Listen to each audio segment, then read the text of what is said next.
Hey everyone, welcome into the Gatemen pregame show with Josh Richardson. I'm Cory Miller. We're in Hyannis today, second straight road contest for the Gatemen in search of their third straight win. Josh, this is a much different looking team in terms of production than when these two teams faced off all the way back on opening day. Well, the offense didn't play well. It was the first game of the season. Some of these guys haven't picked up a wood bat since last summer. But pitching-wise, it was just one bad inning. Yeah, it was a 7-2 loss. 6 of those runs came in the 8th. So a much different team riding a lot hotter momentum. The bats are starting to get warm, and everything's really starting to click here in the 6th game of the season. Yeah, the bats are certainly starting to get warm. We've seen the first 2 homers on the summer for the Gatemen and could see some more here today. Well, we might. Van Shayen hit one out over at Spillane Field. Yesterday at White House Field, Hayden Yost hit one out. And today the wind's blowing out here at McKeon Park, so there's definitely a lot more opportunities to see the long ball go. With these Gatemen bats, anything can really happen. Well, speaking of Hayden Yost, he's with our Rayna, Maggelet. Rayna Maggelet joined alongside Wareham Gatemen center fielder Hayden Yost. So Hayden, we're playing Hyannis tonight. The last time we played them was opening day. You got the first run of the season, and last night you got a home run. What mentality do you have going into a game? I think every mentality is the same. Obviously, play as hard as you can, and we're playing to win. So I think I carry that same mentality to every game, and hopefully, we come out on the top. Yeah, so you go to the University of Florida. What from Gainesville have you brought with you to Wareham? Just everything, the intensity, the will to win, and obviously some of the skills that I've learned there, hopefully bring it over here to have some success. Last question. Your brother also plays baseball, so talk to me what the sport of ball means to you and your family. Yeah, baseball has always been a part of me and my brother's life. We've always grown up playing it, and now we've kind of dedicated our lives to it, so it's really a big part of our lives and something we look to continue. Great. Thank you so much. Good luck tonight. Thank you. Thanks.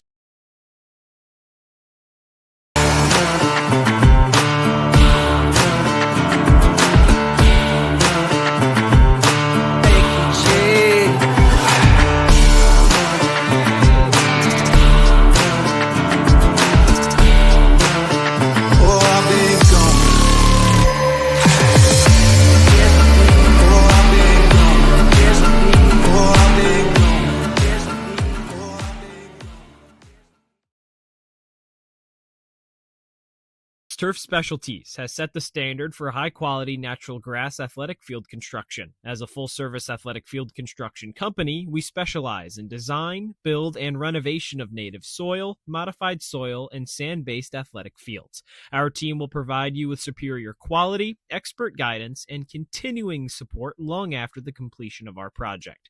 We are proud to have built the infield for the Wareham Gatemen field. Go Gatemen! Turf Specialties has set the standard for high-quality natural grass athletic field construction. As a full-service Being a good personal injury attorney is very difficult. If you or a family member has been involved in an accident, hurt at work, suffered a slip and fall, or have been injured due to negligence of someone else, contact the lawyers at Reedy, Kiernan, and McNally, LLP today. They are experienced trial attorneys who practice in all of the courts in the Commonwealth. The firm has been recognized by Best Lawyers in America for outstanding legal representation. Contact Reedy, Kiernan, and McNally, LLP today. The firm is located at 267 Main Street in Wareham. Reedy, Kiernan, and McNally LLP also has offices in New Bedford and Falmouth.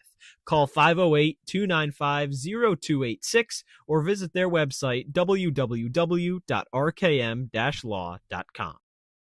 Being a good personal injury attorney is very...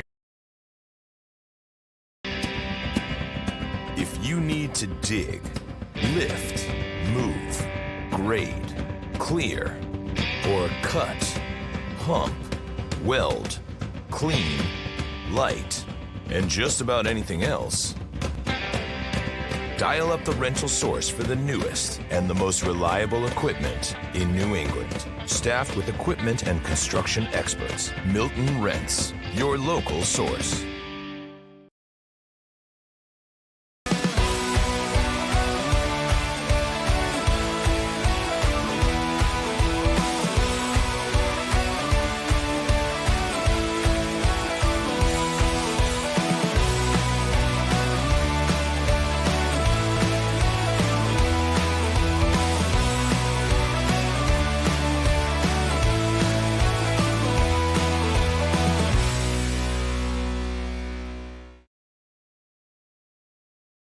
You can dream it, if you can cruise in it, If you can summer in it, fish from it, or take it for a day at the beach, we can protect it.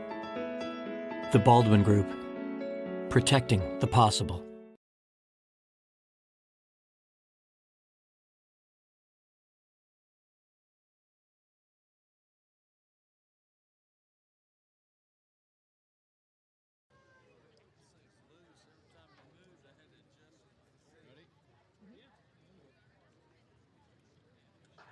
Countdown to opening pitch continues here at McCain Park. Cory Miller here alongside Josh Richardson, just a couple minutes away from first pitch between the Harbor Hawks and the visiting Wareham Gatemen. Josh, as we look at this matchup, a rematch obviously of opening day, the interesting thing is when you talk about the two arms on the mound, it's the same rematch as it was last Saturday. Will Libbert against Daniel Powell. Powell will take the rubber first. Cory, he had a pretty good outing, at least as far as Wareham was concerned. 3 innings pitched, gave up 2 hits, 2 walks, did strike out 2, and only the 1 run. So he had a nice day. He limited Hyannis' offensive opportunities. Of course, when the Harbor Hawks poured on the runs in the 8th, wasn't on him. But, as this season has gone on, Cory, a lot has changed since opening day, on both sides. Wareham finally got those first 2 wins of the season over the last 2 games, and now the offense is really starting to flow. It is indeed for Libbert. That 1 run not earned, 71 total pitches. As Hyannis takes the field, Libbert will begin his warm-up pitch. As we look at the Wareham lineup, 1 through 4 didn't change. Shamar McDuffie at shortstop, Colin Ritchie in center, Ty Daly at first, Levi Clark not behind the plate, but he's in left field. So 1 through 4, no changes for Ryan Smythe in the lineup from last night. Colby Turner hits 5th, he's in right field. Adam Agresti behind him, he catches. Braden Randall at second base hits 7th. The DH Caden McDonald is in there at 8th, and Kai Scargett, the third baseman, rounds out the lineup for the Gatemen. Libbert had those 6 Ks in those 4 innings that he pitched back on opening day. He'll have to face a lot of guys from the right side, just 3 true lefties in this Gateman lineup today. It's Ritchie, Daly, and Randall. Other than that, 5 righties, and then Gargett can hit from both sides.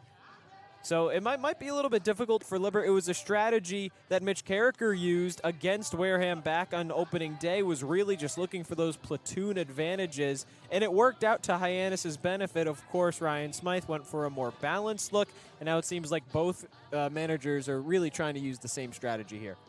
It was a 7-2 win for Hyannis over the Gatemen on opening day. Again, at Wareham last Saturday.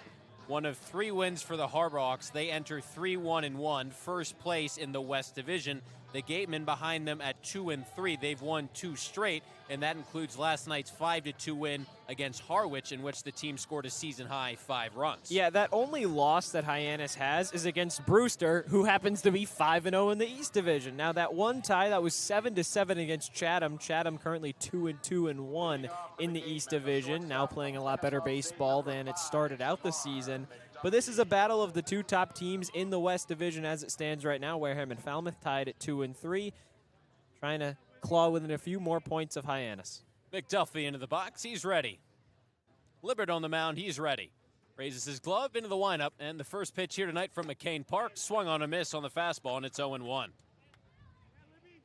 Rembert, Federico walk in the outfield left to right. Willits, Bates, McKay, Bailey third to first, and Briggs does the catching for Libbert, who's into the windup on the 0-1. That pitch fouled down the right field line, drifting out of play, and it's 0-2. McDuffie led off last night, was 0 for 4. Had a hard hit line out to right, but no hits to show for it. He's 3 for 10 on the summer. Again, hitting in the leadoff spot here tonight. Waits on a 0-2 pitch on its way. Just gets a piece of it, a number foul down the third base line. We've talked about it so many times, Cory, but this is such a great guy for Wareham to have at the top of its order. Yesterday was the first day this entire season that he hasn't had a hit. He still managed to reach on base, so that streak remains. Good plate discipline. He can fight back in counts as well. Yeah, can steal bases. Has swiped 2 of them, including 1 last night. It'll be another 0-2 pitch here from Will Libbert. Breaking pitch, swing and a miss, strike 3. McDuffie down swinging on 4 pitches to begin the game. Yeah, he fooled him there. McDuffie was really looking out in front of it. He saw the breaking ball come in. It was a late swing. He was trying to adjust back to the breaking pitch. Just couldn't do it. Brings up Colin Ritchie, lefty on lefty. Richie played right field last night, slides over and getting the start in center field here tonight.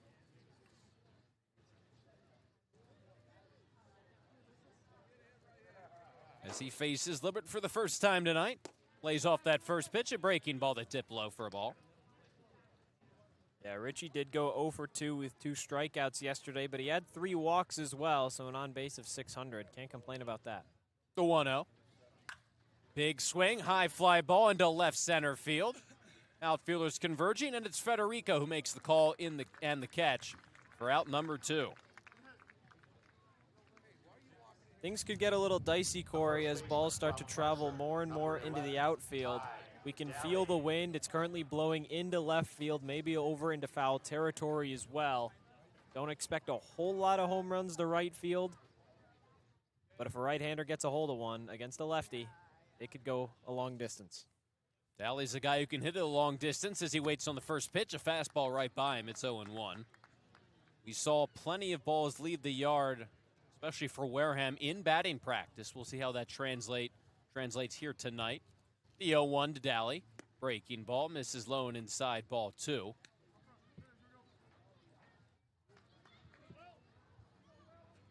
Homers in back-to-back games for the Gatemen, their first 2 of the summer. It's a 1-1 pitch to Daly. A roller to the third baseman. Willits gloves it and slings it across in time for out number 3. 3 up, 3 down for the Gatemen to open the top of the first. After the first frame, it's Wareham 0 and Hyannis coming to bat on Cape League TV.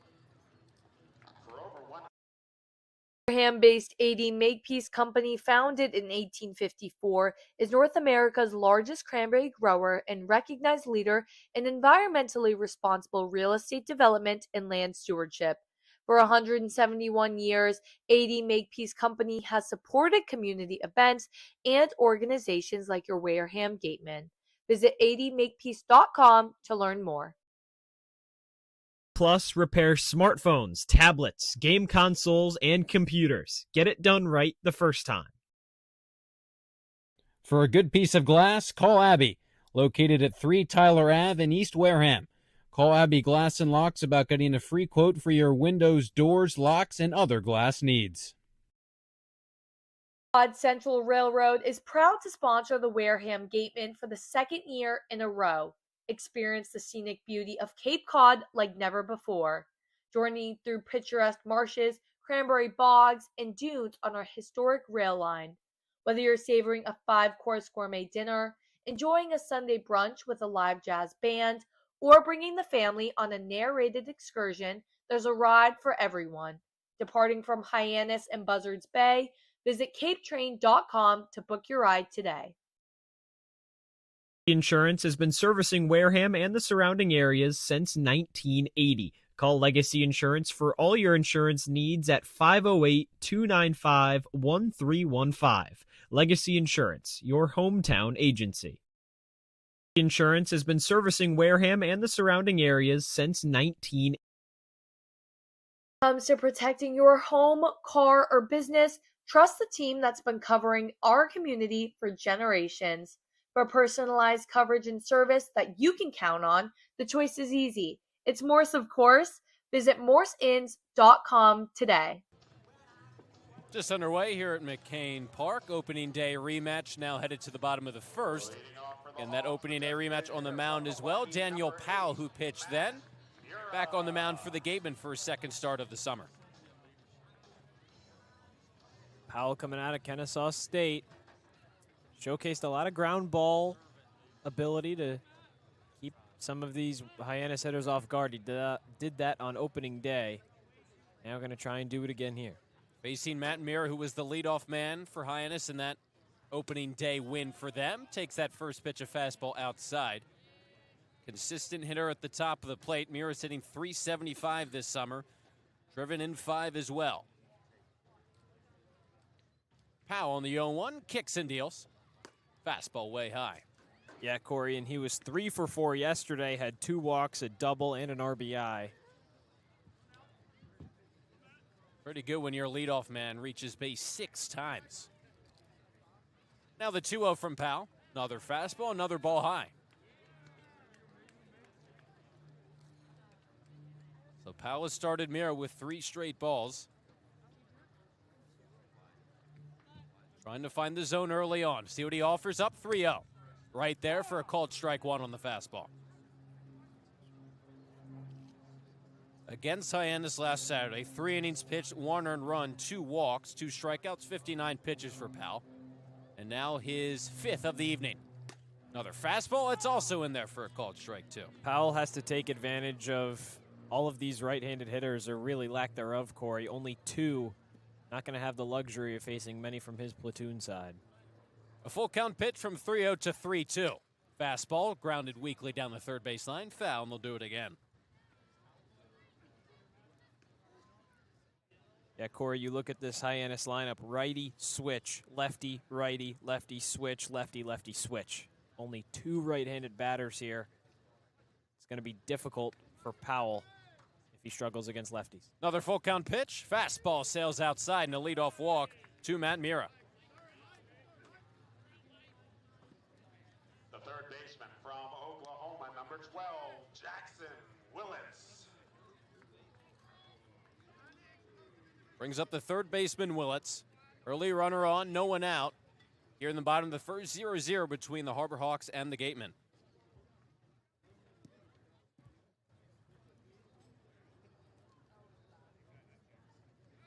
Throw over to first, and they got him.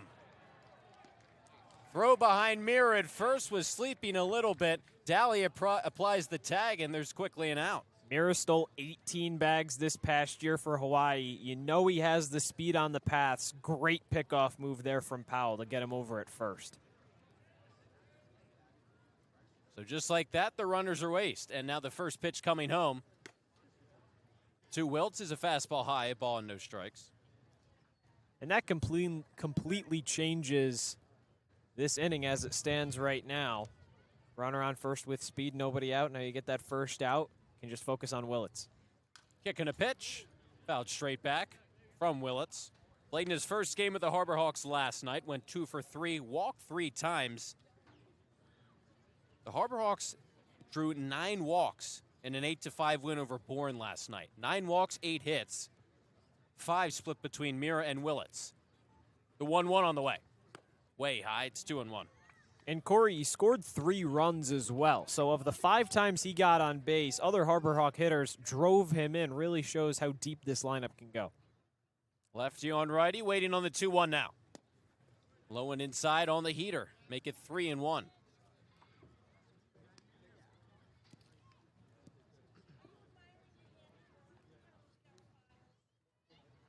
No one on, one away after the pickoff.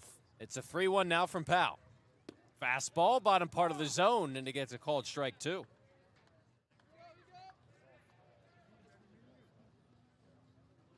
Willits out of Oklahoma hit .326, 8 homers, 43 RBIs for the Sooners this spring. Drew 28 free passes. As he works a walk right here, the fastball stayed up in the zone. Back-to-back walks issued by Powell. Yeah, 2 full counts, 2 walks. Ryan Smythe is really going to want to see Daniel Powell try and get some more efficient at-bats against some of these hitters, especially when you know you have Miles Bailey coming up in the 3-hole, Chris Rembert up in the 4. Those are dangerous guys. You don't want to see anybody on base when they come up to the plate. Another lefty on righty matchup as Wiltz gets into his lead at first. Powell back to work from the stretch. Gets the sign and now deals in. Off the end of the bat, rolling softly down the third base line, and that's going to be a base hit. Powell was the first to get to it, but by the time he did, Bailey is already mostly down the first baseline. So an infield single, and there's runners on first and second. I mean, and that's just purely unlucky for Wareham. Miles Bailey barely got a piece of that. And what he hit, I mean, just a complete dribbler down the line. Didn't know if it was going to stay in fair territory or go foul, but it started hugging the grass as it moved further down the third baseline. Stayed fair, no 2 on and 1 out. Off the very end of the bat. And now Powell working with 2 runners on with Chris Rembert up to the plate. First pitch to him, called strike 1 up in the zone. Rembert 1 for 4, drove in 2 runs last night. On the summer, he's hitting .231. Those 2 RBIs on the season did come last night. Left field cleanup man for Hyannis tonight with 2 runners on, 1 away. No score in the bottom of the first. Powell looks back to second, now comes home. A breaking ball that dips low.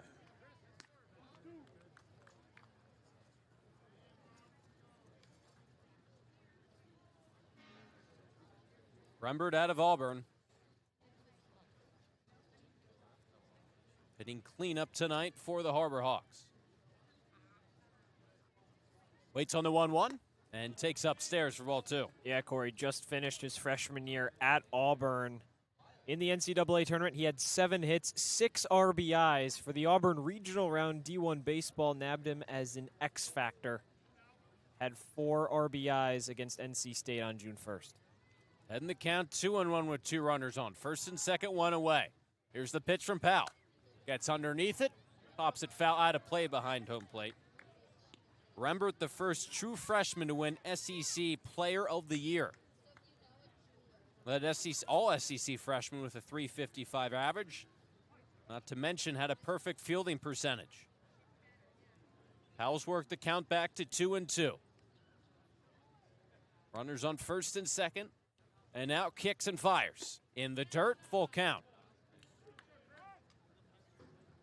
Powell has already issued as many walks so far tonight as he did in total in the 3 innings he worked against Hyannis on Saturday.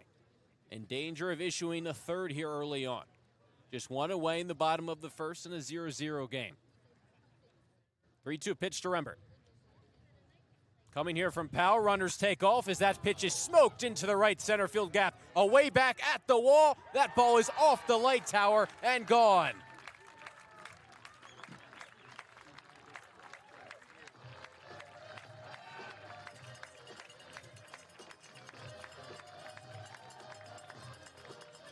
That's the first home run of the season for Auburn's number 10, Chris Rembert.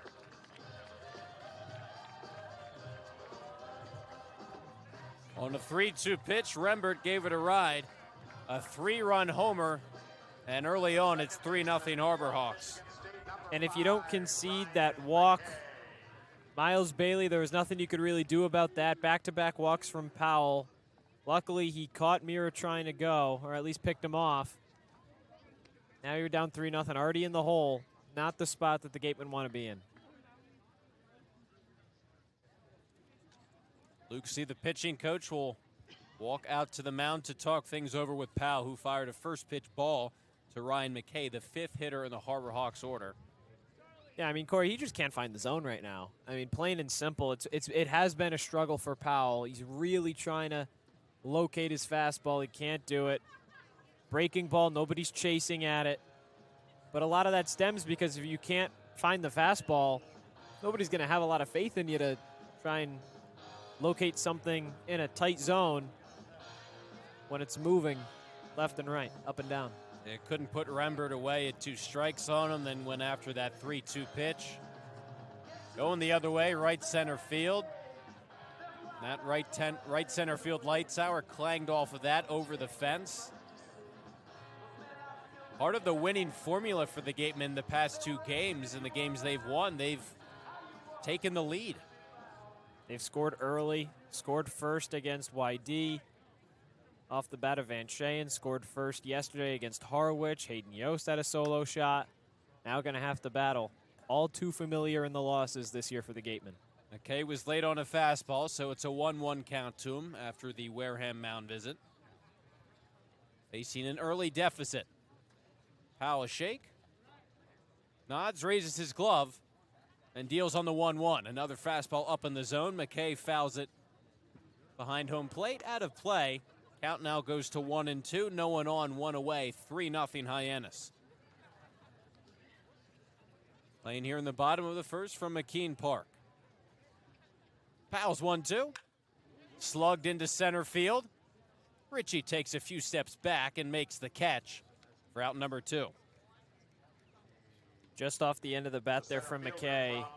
Got decent contact on it. Federico next to hit from the left side, the center fielder for Hyannis. Just 111 the average for Federico. He's drawn 6 walks, though, driven in a run. The switch hitter batting from the left side against the righty Powell. First pitch he sees, he takes, low and outside for ball one.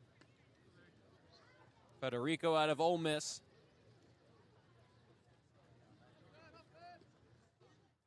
Playing his second of the season here against Wareham. Waits on the 1-0. Behind on it, now make it 1-1 on the foul ball. Josh, you had mentioned that we could see some home runs here tonight. We only had to wait 4 batters into the bottom half of the first. We got our first home run. Yeah, well, it's a spot. I mean, this park isn't very deep to begin with. Definitely the shallowest park that Wareham has played at so far this season, which can be good and bad.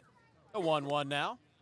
Breaking ball that dips down into the zone for a called strike two. Obviously, it's good for offensive purposes because it means, you know, you get 2 guys on and 1 swing of the bat and you can tie this game rate back up. But on the other side, Powell has to do his job and try and limit Hyannis, hopefully to no more runs at least for the next few innings while his outing stays alive. A strike away, 1-2 with 2 away.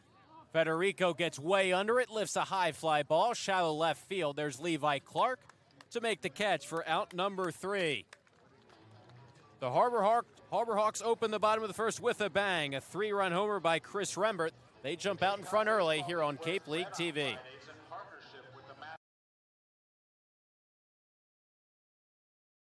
Sponsor of tonight's game, PCT Federal Credit Union, is proud to root for the home team. We're thrilled to offer great rates on auto loans, home equity lines of credit, and so much more. Visit us on Cranberry Highway in West Wareham. Custom Soils, a subsidiary of the AD Makepeace Company, is New England's most experienced precision soil blender. Reed is the leading provider of the lightweight planting soil for green roof installations, stabilized stone dust for nature paths and pedestrian walkways, bioretention rain garden soils, and specialized soils for athletic fields, including your newly renovated Spillane Field. To learn more, visit reedcustomsoils.com. Being a good personal injury attorney is very difficult. If you or a family member has been involved in an accident, hurt at work, suffered a slip and fall, or have been injured due to negligence of someone else, contact the lawyers at Reedy, Kiernan, and McNally, LLP today. They are experienced trial attorneys who practice in all of the courts in the Commonwealth. The firm has been recognized by Best Lawyers in America for outstanding legal representation. Contact Reedy, Kiernan, and McNally, LLP today. The firm is located at 267 Main Street in Wareham. Reedy, Kiernan, and McNally LLP also has offices in New Bedford and Falmouth. Call 508-295-0286 or visit their website www.rkm-law.com. The Gatemen in an early hole here on Cape League TV, down 3-0, top of the second, about to commence with Levi Clark facing Will Libbert. Lefty on righty matchup, Levi Clark. In his second game as a Gateman, lines that one right back up the middle into center field. A leadoff base hit for Levi Clark. If you want to start a rally, the best place to do it is with Levi Clark. Second game with the Gatemen, second hit with Wareham. Not much more you can ask for on offense. Last night, that first hit was kind of on a weak check swing grounder to first, so Clark happy to get a much more conventional hard hit base hit, perhaps. Brings up Colby Turner. Playing right field tonight, batting 5th. The righty who pinch hit last night, 0 for 1. 231 on the summer, he's driven in a run. Facing Libbert here, and taking a fastball in there for a called strike one. This is the part of the lineup that Wareham has to attack. Try and get Libbert behind in counts, or at least find something to attack on early. 3 straight righties. The 0-1 up in the zone as Turner pokes it out of play down the right field line.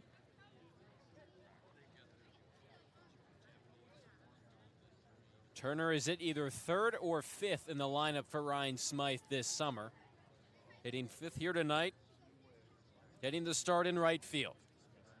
Waiting on the 0-2 as it comes in. He gets under it, lifts a fly ball into right field. Taking a couple of steps back and making the catch his walk. Clark retreats to first, and there's one out now in the top of the second. Walk almost lost that in the sunlight. It's still out, and it's covering the entire field. Definitely could get a little dicey with any twisting, looping fly balls hit into the deeper parts of the outfield, Cory. Well, even off of the bat, it didn't seem like Turner got a whole lot of that, but it got back there. Walk wasn't too many steps in front of the wall. The ball certainly carrying right now as Agresti steps up to the plate. Gateman catcher swings at that first pitch, in on the hands, gets under it, and pops it out of play behind the Gateman dugout down the first base line. They're clearly trying to attack early. Clark hit on the first pitch he saw. A couple of foul balls there from Turner. Agresti fouls off his first pitch. They're just missing it right now. Once they find that barrel. The Gateman catcher on the 0-1, swings on that one, clubs it down the left field line, but well out of play, foul. Well, attacking the count early was the game plan last night. Took a couple of innings for it to get going. Wareham scored their first runs last night in the third and added on from there. Facing an early 3-0 hole, runner on at first, one away, and now an 0-2 pitch to Adam Agresti. Fouled off of the foot, it stays 0-2. He swung at 3 straight pitches to open this game. I mean, the last time that he played for Wareham came against YD, was 0 for 3 with 3 strikeouts. So maybe you might have seen Agresti say, oh, you know what, let me relax a little bit, take a few more pitches, try and work some counts. But there's something about Libert that he wants to take advantage of. You just got to get that timing and contact down. He's 0 for 9 on the summer. He has drawn 2 walks. We've seen him in some deep counts despite the 3 strikeouts against YD, but yeah, still in search of that first hit of the summer, the St. John's catcher. 1 of 3 now on this Wareham roster. Ready on the 0-2. Here comes the pitch. It's low for ball 1. And 2 of those strikeouts, Cory, against YD were looking. So really seeing that aggressiveness play a factor here. Clark, the runner on at first, began the inning with the base hit. With 1 away, the 1-2. Breaking ball doesn't come back, catch the corner enough, so now 2-2 on Agresti. Does have that plate discipline. A lot of deep counts, a lot of pitches he makes pitchers throw. Here comes the 5th of the at-bat. Clubs a high fly ball into left field. Fairly deep, but Rembert is right there in left for out number 2. The second baseman from Mississippi, number 3. So a pair of flyouts after the leadoff base hit for Clark. And there's 2 away as Hyannis maintains their 3-0 lead early on in the second. Braden Randall next to hit for the Gatemen.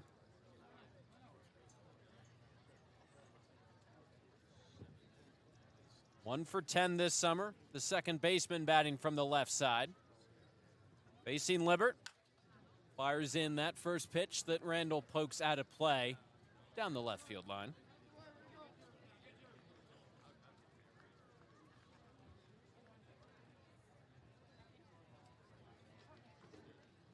The 3 lefty hitters in the lineup tonight is Braden Randall. Libert's 0-1. Another foul ball down the left field line, and it's 0-2 on Braden Randall.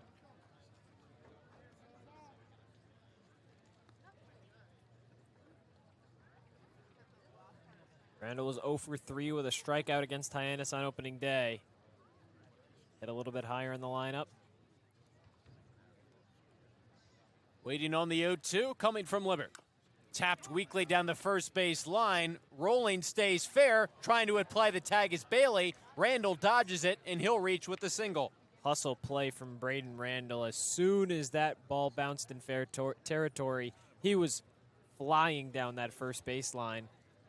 Miles Bailey tried to apply the tag. He just missed him. Thought maybe he'd let that roll foul, but tough to know what to do. Looked like it was going to stay fair. It seemed like he was going to let it go foul as long as he could, and then he kind of realized, oh, Randall is already here, and he was hustling out of the box. And he said, I can either let this go foul or I can try and pick it up and tag him while he's right here. And he just missed him. So now Caden McDonald takes a called strike inside part of the plate on a fastball. His first start in the lineup for Wareham, a two-way player out of Florida, the redshirt freshman, 0 for 1. Did get a pinch hit opportunity. He's got 2 runners on, 2 away. 3-0 Hyannis, top of the second.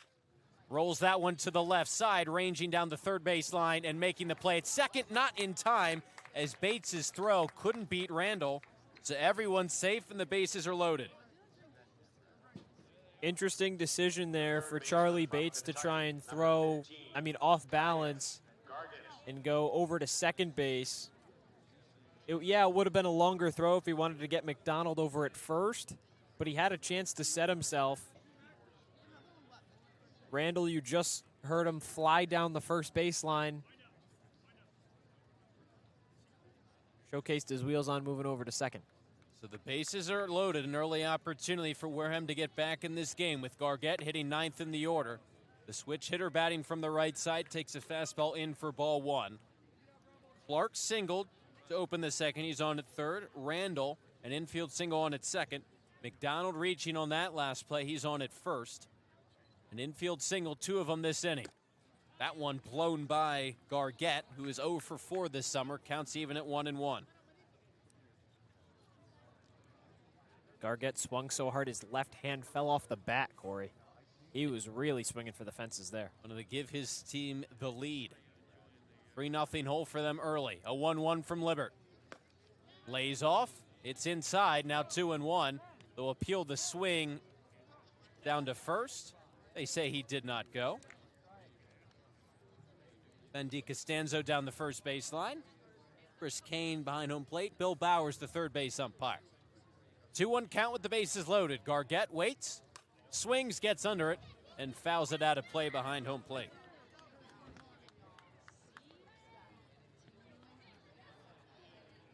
Wareham looking for a quick response after the 3-run shot by Rembert in the bottom of the first. Bases loaded with 2 away.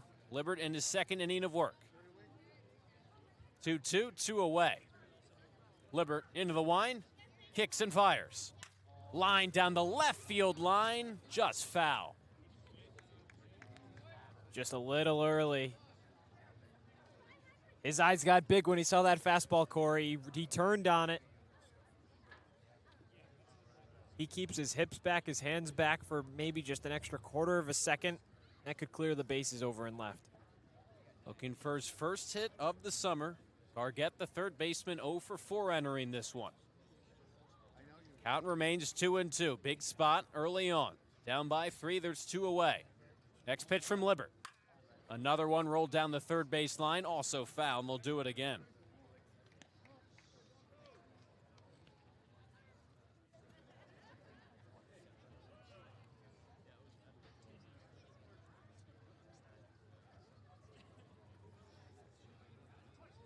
Two straight foul balls. Count remains 2-2. Libbert raises the glove and comes home. In the dirt. Ball 3. So all of the runners will get released. They get a head start with 2 away.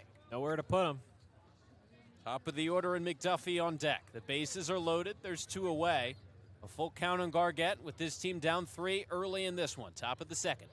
Full count pitch. Runners take off. That pitch is smoked to the third baseman. Willett's gloves, takes his time, fires low to first, past Bailey.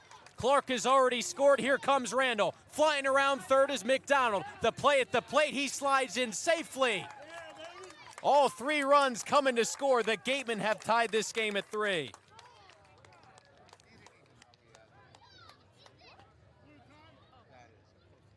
Jackson Willits is going to want that throw back, Cory. Gargett smoked that one down the third base line. For a moment, it looked like Willits was just going to completely miss it.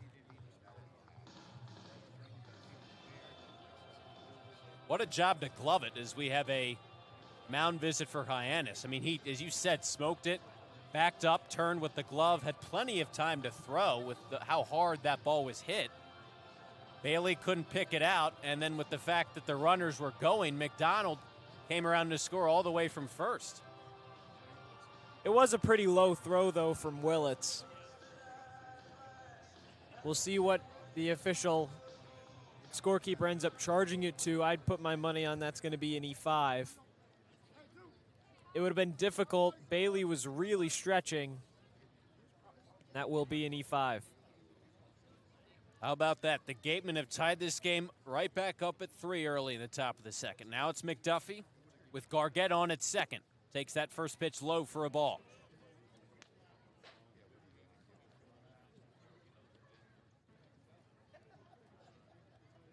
McDuffie struck out to begin the game. Runner in scoring position for him now. 1-0's the count. Now here's Libbert. Deals a breaking ball. Gets the inner part of the plate for a called strike one.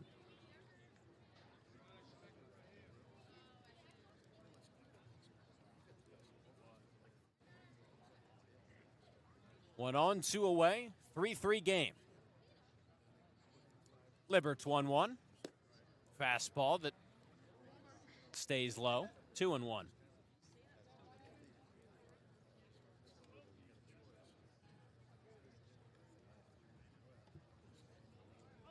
Hitters count for McDuffie now with Gargett waiting on at second. Gets his lead. Pitch to McDuffie, rolled up the middle at the second baseman McKay, gathers and throw on to first in time for out number 3. But the Gatemen have tied this one up at 3. 3 singles and then an error bring 3 runners in. We're tied up at 3 after inning and a half on Cape League TV. Law. Live, life, law. Covering all residential and commercial real estate matters. You live life to the fullest and let us Sync Law. That's synklaw.com. Sync with an I, not a Y. Be selfish. We represent only you. Turf Specialties has set the standard for high-quality natural grass athletic field construction. As a full-service athletic field construction company, we specialize in design, build, and renovation of native soil, modified soil, and sand-based athletic fields. Our team will provide you with superior quality, expert guidance, and continuing support long after the completion of our project. We are proud to have built the infield for the Wareham Gatemen field. Go Gatemen! Cape Cod 5 is proud to be the official banking partner of the Cape Cod Baseball League. Cape Cod 5 offers a broad range of financial products and services tailored for every stage in your financial journey. Reach out to us. We're here to help. Get ready for big results with our small machines. With more power, performance, comfort, and savings. They're ready for every job. And we're ready with plenty of inventory, the best support in the business, same-day parts availability, and locations across the Northeast. So you can always be ready to work. Milton Cat, always ready.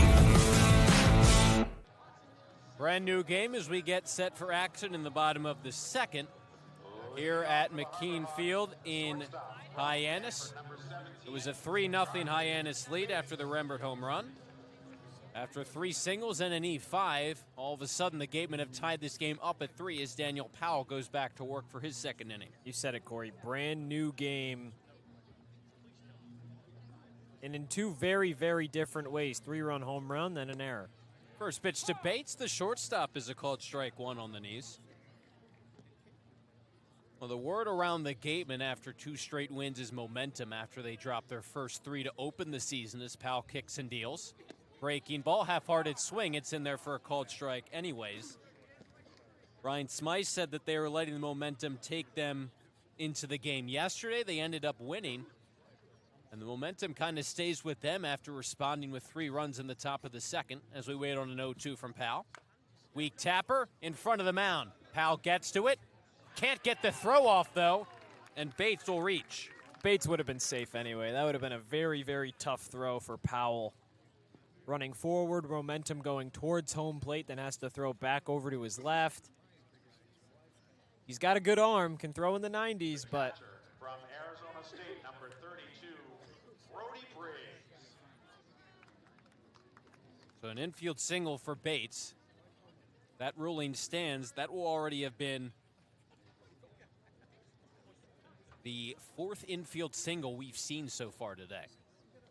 A pair by both teams. Brody Briggs, the catcher, facing Powell. Bates on at first. First pitch is another chopper to the mound as Powell leaps up, gloves it, flips to first, his only play. Nicely done by the pitcher as Bates advances to second. There's one away. Powell had two options there. Either A, he gloves it, he throws to second. Maybe he gets Bates, maybe he doesn't. Or B, he just flips over to first. Went with the latter, got the out. You can see the leading run move over into scoring position. But this is a spot where now just focus on the guy at the plate, get this bounce back inning, keep the Harbor Hawks scoreless, head into the third. The right fielder, Jason Walk, hitting ninth, facing Powell. Takes that first pitch that just misses low for ball one. Walk, the right fielder, just like Willits played in his first game for the Harbor Hawks last night, was 1 for 4 with a walk, 2 strikeouts. Getting the start in right field, batting ninth tonight. Runner in scoring position, 1 away. Bottom of the second, it's a 3-3 game. Big lead for Bates at second. He'll dance back as they throw over to McDuffie. Cory, you talked about how Wareham has been just using the term momentum over the last few days. You build the momentum after that first game, that win against YD, then you carry that over against Harwich. It's easy for offensively to carry that momentum. You go from a home game, you just finish up hitting. Road game, you're the first ones to hit, and now you have to play on the road again. Your bats don't get active in that first inning, and then it's like, okay, well, what's our identity here? And then at that point, it's up to Daniel Powell. He really has to lock in focus here. Gave up those 3 runs in the first. If he can bounce back, that momentum can just keep on carrying and carrying for the Gatemen. It's a 1-1 now after a foul ball down the left field line. Walk takes a breaking ball in the dirt, so it's 2-1. After a 3-run first, the Gatemen tied this game up at 3 with 3 in the top of the second. There's one out with a runner on at second for Jason Walk. Waits on the 2-1. Swings, lines it into left field. Tailing down the line, but right there is Levi Clark getting the start in left field. Puts the glove on it for out number 2. Good reaction there from Clark. He could see that ball was slicing towards the line as soon as it left the bat. Took 3 steps to his right, 1 step in, and made the grab. Back to the top of the order, and Matt Mira, who drew a walk, then was picked off in the bottom of the first. Clark, just like Mac Rose did last night, 2 catchers getting the start in left field. Prototypically behind the plate, but again, a lot of good hitters behind the dish for the Gatemen, trying to get them in any way they can. As Powell looks back to second. Bates into his lead, dancing up the middle. Powell comes home and fires in a strike. With the addition of Clark, the Gatemen have 3 catchers on their roster. Agresti getting the start behind the plate tonight. Rose the night off. And Clark into left field. Rose played well out there last night before being lifted for a defensive replacement in Turner. It's 0-1 the count on Matt Mira. Powell's pitch, right there, called strike 2. Randall's playing pretty close to second base, trying to keep Bates honest. But if Bates tries some fast feet dance moves over and, maybe gets a few steps down the line, don't be surprised if Powell tries to pick him off. The 0-2 with 2 away. Runner on at second, that's Bates. As he'll throw behind him. Randall was a couple feet away from the bag. Bates dove back in safely. He really has been dancing all around at second since he advanced on the ground ball from Briggs after he led off the inning with the single. Still 2 strikes on Mira with 2 away. Powell kicks, steals, check swing. They appeal to first. Mira held up as that one missed low.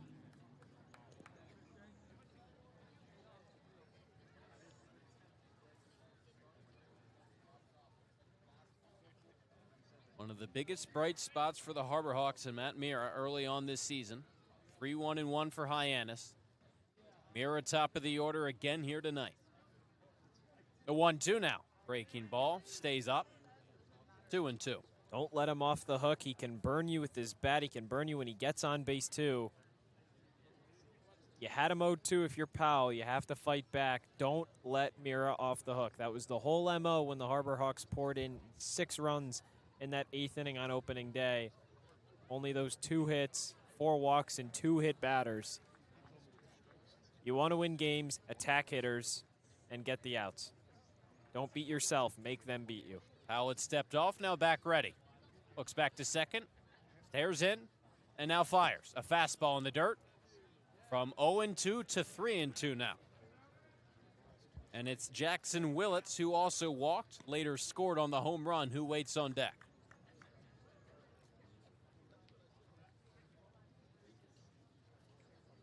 Owlhead looks sharp, 7-8-9, baits the infield single, a ground out, and then a line out. Back to the top of the order, it's a full count on Mira. Runner on at second, 2 away. Full count pitch, swing and a miss, strike 3. Got him down in the zone, and Daniel Powell strands the runner at second. No runs, 1 hit, and a runner left at second for the Harbor Hawks. We played 2 innings here in Hyannis, 3-3 between Hyannis and Wareham. At the Mass State Lottery, we know there's no bigger win than the $1 billion we provide each year to support all 351 cities and towns in Massachusetts. Now that's how we all win. The Mass State Lottery. Welcome to the state of winning. If you need to dig, lift, move, grade, clear, or cut, pump, weld, clean, light, and just about anything else, dial up the rental source for the newest and the most reliable equipment in New England. Staffed with equipment and construction experts, Milton Rents, your local source.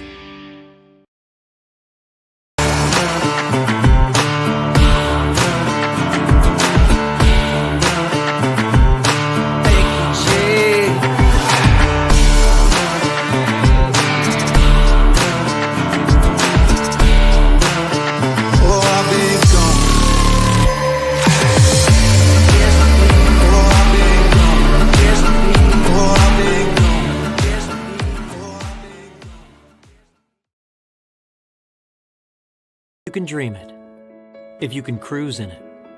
If you can summer in it, fish from it, or take it for a day at the beach, we can protect it.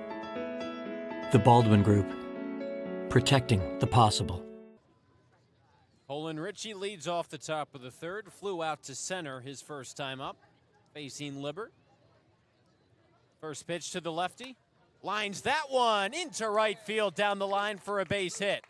Ritchie will turn, slam on the brakes. He's on with a leadoff single. First pitch breaking ball there from Libert. Ritchie didn't miss it, hammered it back into right field. Good way to start off this third inning. Back to back, you have 2 of the 3 lefties in the order for Wareham and Ritchie and Daly. Both were retired in the top of the first. Now here in a 3-3 game, Ritchie singled and now it's Daly. Been the Gatemen's strongest bat in the early going this season. Comes in hitting .263, 3 doubles. And RBI was 2 for 4 last night. First pitch in this at-bat, way high. It's 1-0. We were talking about momentum. Daly mentioned pretty plainly last night that baseball is a game of momentum. How if they can get one more, they really will feel like that they're rolling in that Gateman dugout. The 1-0 to him. Low for ball 2. And you win one more, you get back to the 500 mark. You're right behind Hyannis early on in these West standings. The game tied up at 3. The 2-0. Daly takes. This one also below the zone. And it's 3-0 on 3 pitches to the Gatemen's first baseman. Well, you mentioned it, Cory. 1 can be random, 2 can be a coincidence, 3 is purposeful. You get that 3rd straight win, back up to 500. It's big for the mental of this team. 3-0. Daly blasts that one deep into center field, but it will hang up. Got a lot of it. Federico didn't have to move a whole lot. Retires Daly for out number 1. Fielder from Tennessee, number 26, Levi Clark. Some loud contact by the Gatemen to open the third after they played at 3 in the top of the second. Now a runner on at first, 1 away. And Levi Clark, the man who began that second with a base hit and scored a run. Back to lefty on righty as Clark takes that first pitch, a fastball at the knees for a called strike 1. Second game is a Gateman, a .289 hitter with 10 homers, 34 RBIs. with Tennessee. 9 doubles as well for the Gatemen left fielder tonight. Foul ball behind home plate, out of play, and it's 0-2 on Clark. You can see, Cory, so many of these guys got an at-bat at least or just played in the full game against Hyannis on opening day. Libbert had 6 strikeouts in 4 innings, just 1 here through 2 1/3. The 0-2 to him. Breaking ball in the dirt. Nice block by Briggs behind home plate. Keeps Richie at first. And so even, you know what, some of them may be weak contact. You know, we've seen a few infield singles. Braden Randall, Caden McDonald both had them. But you get to a point where you feel confident just getting bat on ball. Throw over to first. Back standing is Richie. And that's been a change from the first 3 games. Wareham, a lot more contact, a lot more hard contact. Starting to get some of those breaks as well. 1-2 now with 1 away. The pitch, Clark takes outside on the fastball.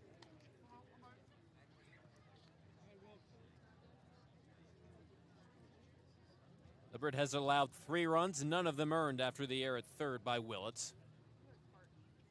Pitching here to Clark. Kicks and throws, breaking ball. Joss misses, and it's now 3-2. Colby Turner flew out to right. His first at bat, waits on deck. Top of the third on Cape League TV 3-3 game. And now a 3-2 pitch to Clark. Swing and a miss. Chase to breaking ball. Clark retired via the strikeout, 2 away. The right fielder from Michigan, number 14, Colby Turner. Cory, you mentioned how all 3 of the runs for the Gatemen so far have all been unearned on account of Libbert. And yeah, you know what, they count either way, but that 1 run that Libbert gave up on opening day was also unearned, so still not an earned run coming against Will Libbert so far this season. Of course, both matchups coming against Wareham. As good a spot as ever to break that streak, maybe take the lead here. Turner swinging on the first pitch, producing a foul ball out of play behind home plate. Yeah, both Libbert and Powell for the Gatemen pitching their second game, second start of the summer, but again, nothing in between their first 2 starts. Opposing each other for the second time. It's opening day rematch, tied up at 3. 2 outs, 0-1, as Turner pokes it out of play, this time down the right field line.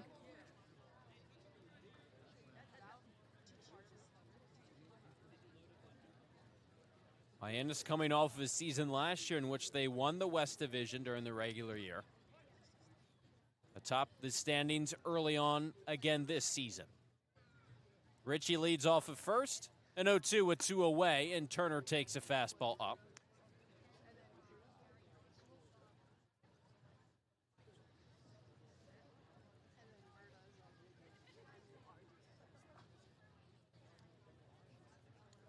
The Gateman right fielder Turner waits on a 1-2. Coming now, gets under it, lifts a high fly ball, shallow left field.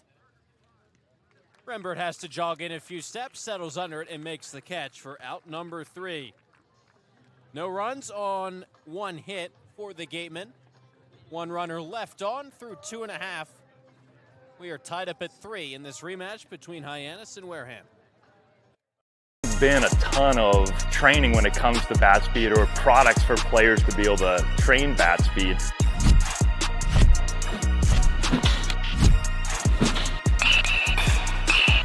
You can improve your bat speed and reach your goals working 10 to 15 minutes a day on this a couple of times a week. That's a no-brainer for every player.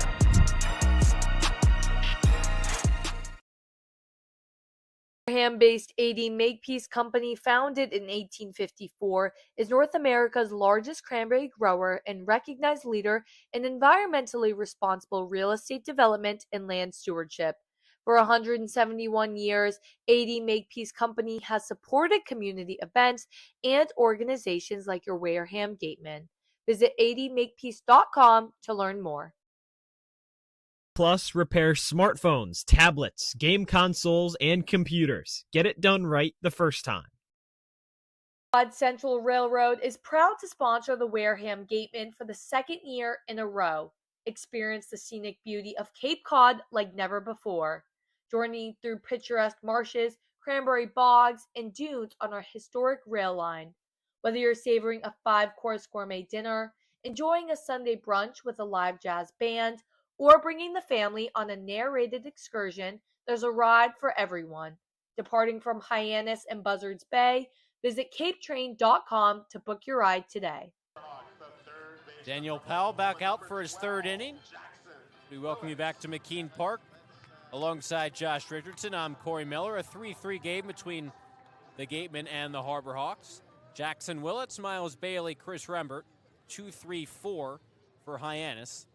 And Jackson Willits, the third baseman, leads it off. Drew a walk, scored a run back in the first. Committed that throwing error, though, that allowed the Gatemen to tie the game up. His second at-bat facing Powell. Takes that first pitch, a fastball upstairs for ball one. Part of this order that's accounted for 2 of the 3 Harbor Hawks hits so far tonight. Willits had the walk, Bailey the infield single, Rembert had that 3-run shot. The 1-0. Make it 1-1. Fastball's in there for a called strike. Willits, the son of MLB alum Reggie Willits, currently the Oklahoma associate head coach, where Willits does play. On a 1-1, he takes another one. This one stays high. 2-1 now. Reggie Willits had a 5-year MLB career with the Angels, formerly the third base coach for the Yankees for 3 seasons. From 2018 to 2021, his son takes that one in the zone for a called strike, too. Jackson Willits hit .326, 8 homers, 43 RBIs, 10 doubles for the Sooners this past spring. On 2-2. Rolls it to the right side. Diving attempt by Randall off of his glove. Caroms into right field. Willits with the big turnaround first, but scampers back. Willits wanted to go there. He was making a quick turn to second base. Then he saw how quickly that Randall recovered to grab that ball in the shallow right field corner. Said, nope, I'm good with a single. Almost fell trying to get back to first. Maintained the balance, though, so leadoff base runner here in the top of the third for Miles Bailey, who reached on an infield single. Weak grounder down the third base line, scored a run in the first. Second at bat against Powell. From the stretch, fires a fastball in there for a called strike one. Bailey at 167, a homer, 6 RBIs entering play tonight. Was 0 for 3 with an RBI in last night's win over Bourne. The FSU first baseman heading for the second time tonight. Swinging at that one, weak tapper behind home plate. Yeah, Cory, that infield single brought his average back up above 200. But this is a guy that he had that first RBI on opening day. Hyannis went up 1-0 in the third. That was off his bat. So while batting average-wise he may not be producing, he can still bring in some runs. Behind in the count 0-2 with a runner on. No one out. In there for a called strike 3. Got the call in the inner part of the plate. Bailey goes down looking. The left fielder from Auburn, number 10, Chris Rembert. Brings up Rembert. Hit that 3-run shot to right center field. Broke the game open 3-0 at the time before Wareham responded with 3 of their own in the top of the second. Runner on at first, 1 away. The righty left fielder Rembert. Throw over to first. Back in time is Willits. This will be the at-bat for Powell to really see where his flight or flight stands here, Cory. I mean, he's got a chance to try and go get this guy. Just had a homer against them. The only 3 runs that the Harbor Hawks have put up today came off his bat. Either pitch around him, keep checking over to first, or deal to him. 2 straight pickoff attempts. And now Powell comes home on the 0-0. Swing and a miss at a pitch upstairs. It's 0-1. Yeah, Rembert went the other way. Again, right center field homer. Off of the more so base of the light tower in right center field. You have 4 of them scattered across between the foul poles from left to right field. A bunch of trees span the outfield beyond the fence here at McCain Park as well. As it's now 1-1, that pitch missed upstairs.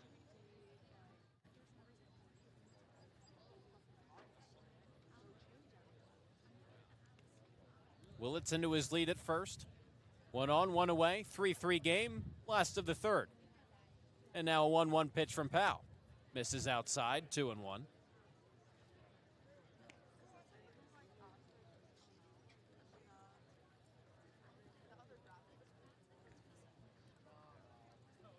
Back to a hitter's count for Rembert.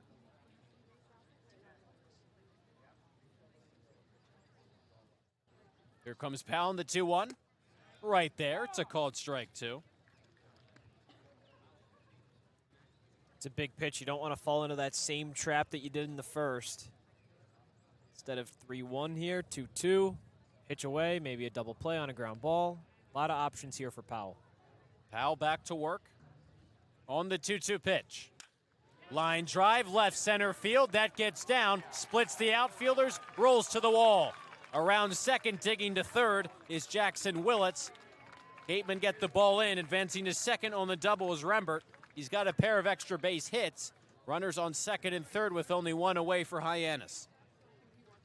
Such a great two-strike approach there from Rembert. Now both of his hits coming off of at-bats where he was down to his last strike. Really capitalizing on those opportunities. He shortens his swing. Quick to the ball. And delivering it for some power still into the outfield. He's done most of the damage against Powell tonight. All around him, some weak contact, a bunch of outs. But it's second and third with 1 away for Ryan McKay, who flew to center in the first. Ball in the dirt, gets by Agresti. Coming in to score is Willits. Up to third is Rembert. Hyannis retakes the lead, 4-3.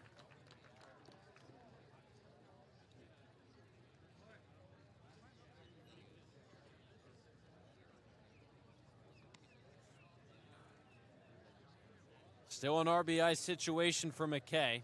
4-3 game now. Runner on at third, 1 away. Infield for Wareham, all in here. The 1-0. Gets under it, skies it. Down the left field line. Drifting out of play. Clark gave it a chase as it reached the Hyannis bullpen, but it lands foul. Cory, Powell only went the 3 innings on opening day. And that was all that Ryan Smythe really wanted to see from him. Now at 2 1/3. You got a guy on third, trying to battle at the plate. Already given up the 4 runs, all of them earned, 5 hits. Depending on this how at-bat goes, knowing that you're going to continue to face a bunch of lefties, we'll see when Smythe decides to end up pulling the plug. McKay waiting on a 1-1. With 1 away, takes on the outside corner, called strike 2. And with that being 58 pitches for Powell, he threw 59 against Hyannis last Saturday. So around the same pitch count, 1 away from what he did last Saturday. He'll tie it here on this next pitch. It's the 1-2 count, runner on at third. 4-3 lead, Harbor Hawks. The pitch. Chop to second, diving attempt. Runner holds at third. Nice play made by Randall. Smothered it through to first. Staying put at third was Rembert. A big second out for Powell. Great instincts there from Randall. Great decision to bring the infield in. Just a class play with his glove from Brain Randall. Got to feel good after missing it on the dive, moving over towards first base. That was how Willits got on to start the inning. Of course, he already came around to score. But the more damage you can prevent, the better. Nice job. Time that short up accordingly for Randall. It's now Federico. First pitch, he sees in a second at bat. Is outside for a ball. Flew out to left his last time up. His team has just retaken the lead on the wild pitch after a base hit and a double. It's Rembert still on at third with 2 away. 1-0 pitch to the center fielder. Way under it. Lazy fly down the right field line. Players converging and making the call, and the catch is Randall just a few feet in fair territory down the right field line. Brings an end to the bottom of the third. And for the Harbor Hawks, they score a run on 2 hits, retake the lead 4-3. That's where things stand through 3 innings of play here on Cape League TV. Insurance has been servicing Wareham and the surrounding areas since 1980. Call Legacy Insurance for all your insurance needs at 508-295-1315. Legacy Insurance, your hometown agency. When it comes to protecting your home, car, or business, trust the team that's been covering our community for generations. For personalized coverage and service that you can count on, the choice is easy. It's Morse, of course. Visit morseins.com today. Being a good personal injury attorney is very difficult. If you or a family member has been involved in an accident, hurt at work, suffered a slip and fall, or have been injured due to negligence of someone else, contact the lawyers at Reedy, Kiernan, and McNally, LLP today. They are experienced trial attorneys who practice in all of the courts in the Commonwealth. The firm has been recognized by Best Lawyers in America for outstanding legal representation. Contact Reedy, Kiernan, and McNally, LLP today. The firm is located at 267 Main Street in Wareham. Reedy, Kiernan, and McNally LLP also has offices in New Bedford and Falmouth. Call 508-295-0286 or visit their website www.rkm-law.com. Here at the Mass State Lottery, we're known for our monster wins. But there's no bigger win than the $1 billion we provide.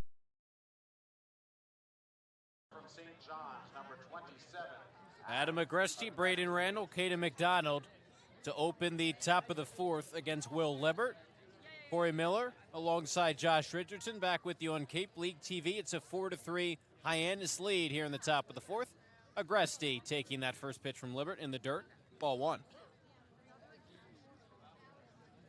3 runs for the Harbor Hawks in the first. Gatemen tied it up with 3 of their own in the second. Hyannis scored on a wild pitch in the bottom of the third. Agresti smokes that one through the left side on the ground into left field. His first hit of the summer. Leadoff man is on for Wareham. That's 3 straight innings now, Cory, with the leadoff man reaching quickly, too. Clark, first pitch he saw. Richie, second pitch he saw. Agresti there, second pitch for the catcher.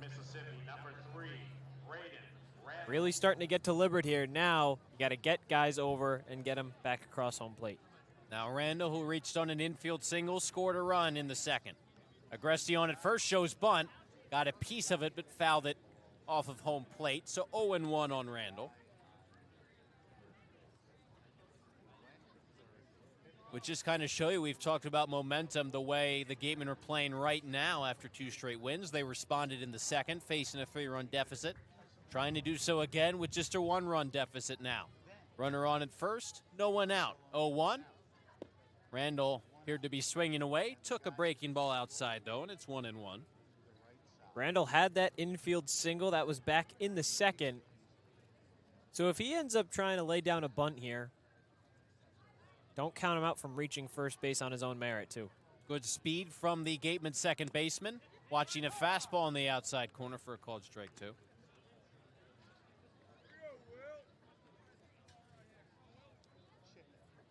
Libbert in his now 4th inning of work. He's thrown 56 pitches through 3.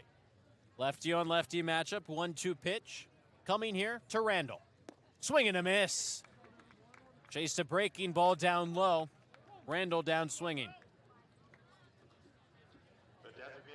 Randall tried to go get it, and he gave up on the bunt attempts after he fouled one off and over out of play down the third baseline.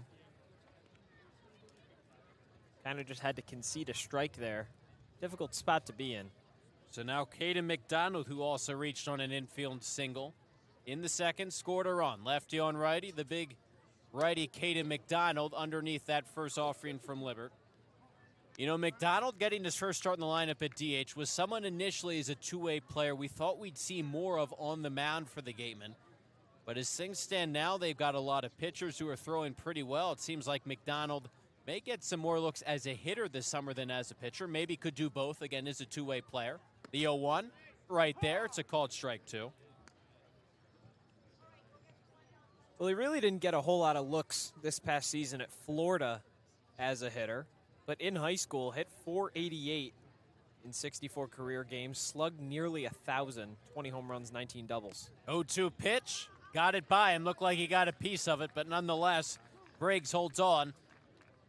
McDonald retired, so after the leadoff single, 2 straight strikeouts. From Kentucky, number 15. Brings up Caius Gargett.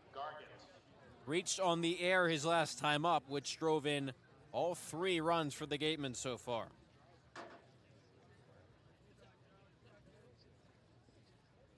And he smoked it, Cory. It might have been an error, but most other third basemen aren't making that play, especially on a scoop like that from Willits. First pitch is a fastball, high and tight, 1-0. So we're here saying, well, you know what? Willits didn't deliver a good throw over to the bag. Ball don't lie, I guess you could say. Yeah. Gargett hit it certainly on the screws. The 1-0 to him. Outside 2-0. Maybe he didn't get rewarded in terms of getting in the hit column, now 0 for 5, but hey, still came through in a big spot, played at all 3 runs. Well, we'd be saying the same thing either way, is that he got robbed of a hit. Either Willits makes that play or it ends up being an error, like it was. Gargett smoked it. 2-0, runner on at first, 2 away. 4-3 Harbor Hawks. Chop to shortstop. The backhand from Bates, going to go the easy way to second, but the throw's not in time. That's the second time that Bates has tried that. He wants to go to second quickly. He has 2 outs. He can make the throw over to first. It would have been a difficult throw either way, but Agresti was hustling, especially with 2 outs. I mean, he's going on contact. He's forced to go over anyway. If I'm Bates, that next time that I get a ball hit to me, I have to go to first base. Yeah, kind of backed up on that chopper, maybe charging it and going to first. Back to the top of the order, McDuffie with 2 runners on, first and second. Takes on the inner part of the plate for a called strike one. Not happy with that call. Looking for his first hit of the night. His team is down by a run, 4-3. Top of the 4th, there's 2 away. The Gatemen shortstop, his 3rd at bat already. Chops that one to second. Coming in a few steps is McKay. Applies the tag on the runner Gargett for out number 3. So a pair of base hits, but nothing more for the Gatemen. Potential rally goes by the board. They're still down by a run as we move ahead to the bottom of the 4th. Fans at this time. If you need to dig, lift, move, grade, clear, or cut, pump, weld, clean, light, and just about anything else, dial up the rental source for the newest and the most reliable equipment in New England. Staffed with equipment and construction experts, Milton Rents, your local source. You can make any bat feel lighter by adding a velo puck knob. Instead of having to go get a whole entirely new bat, you can simply add the puck to it. Players can use this with any bat. It's basically going to shift the weight of the bat a little bit more towards the hands. Players are able to hit the ball a lot harder just by simply adding the puck on.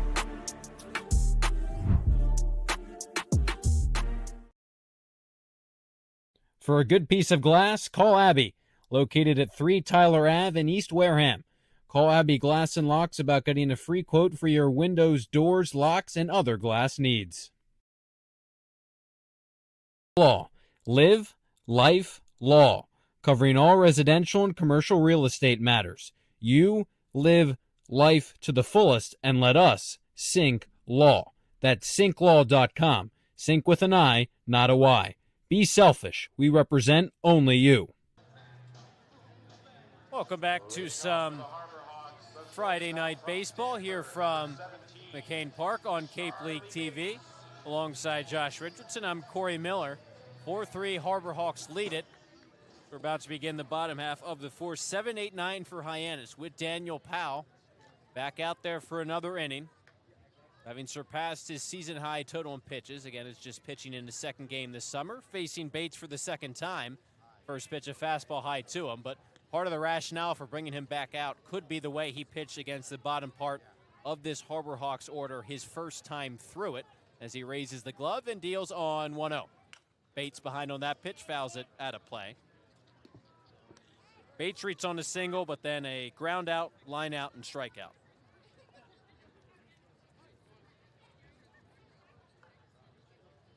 And 7-8-9 for the Harbor Hawks. A 1-1 to Bates. Fastball way high. And as long as Powell gets that first out, that'll be a new season high. Currently tied it from what he did on opening day, 3 innings. A 2-1 to Bates. Make it 2-2 as the fastball gets the upper corner.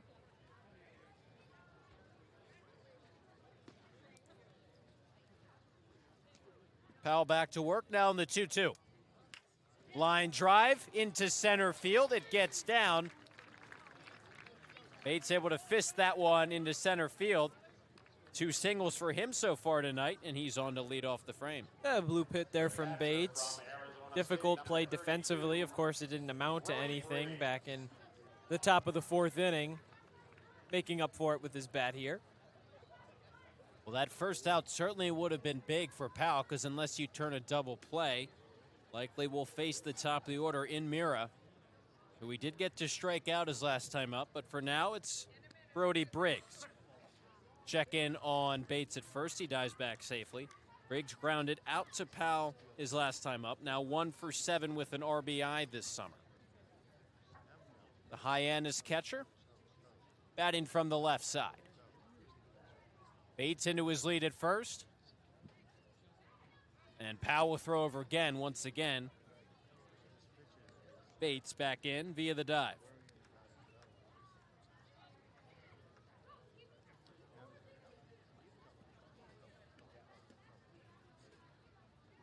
Briggs, who played in the Alaska Baseball League last summer, takes that first pitch for a called strike on the fastball.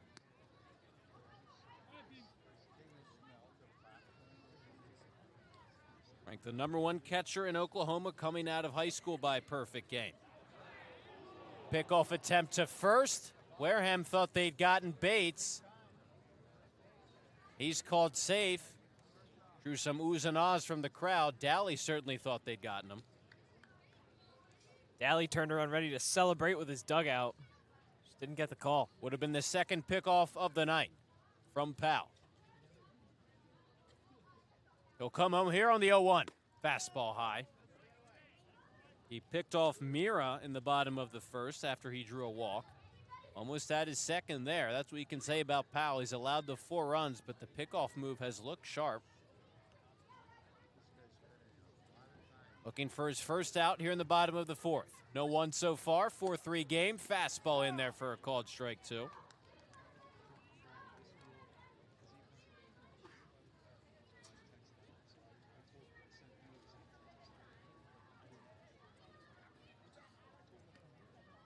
Powell a glance over to first. Raises his leg and delivers on the 1-2. Dips low and outside. Make it 2-2.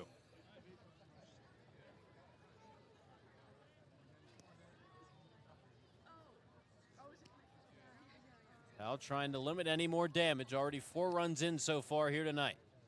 2-2 the count. Runner on at first. No one out here in the bottom of the 4th. Fires over to first. Quick tag applied by Dally, but Bates got the hand in beforehand. Bates staying a little bit closer to first base now after that real close call. Does not want to risk getting picked off. 3 pickoff attempts in this at-bat alone. A pitch to the plate, half-hearted swing, a bouncer to second, off of the glove. Recovery throw to second in time. Nice job by Randall to field it after it hit off of his glove to at least get 1 out. So Bates is retired, Briggs reaches. That had double play written all over it. Bates didn't know if that was going to hang up enough there for Braden Randall to make the grab. Played it off the bounce, hit off the top of his glove. And thankfully, because Bates wasn't even running, just a nice quick throw to second base to get the lead runner out. But Powell could be out of this inning after 4. He's out after just 3 1/3. 3 1/3. Allowed 4 runs. The runner on at first will be his responsibility. Pitching change, the first of the evening between these two squads. We'll step aside for just a minute. Return with more Friday night baseball action on Cape League TV.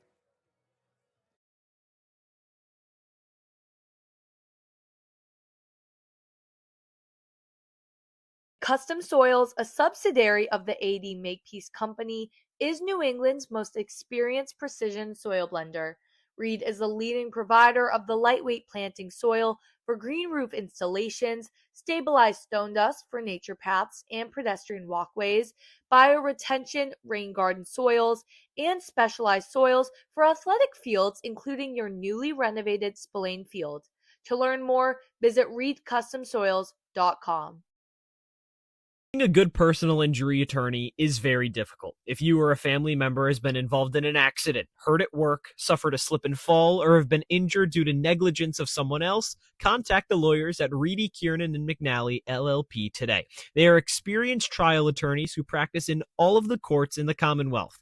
The firm has been recognized by Best Lawyers in America for outstanding legal representation. Contact Reedy, Kiernan, and McNally, LLP today.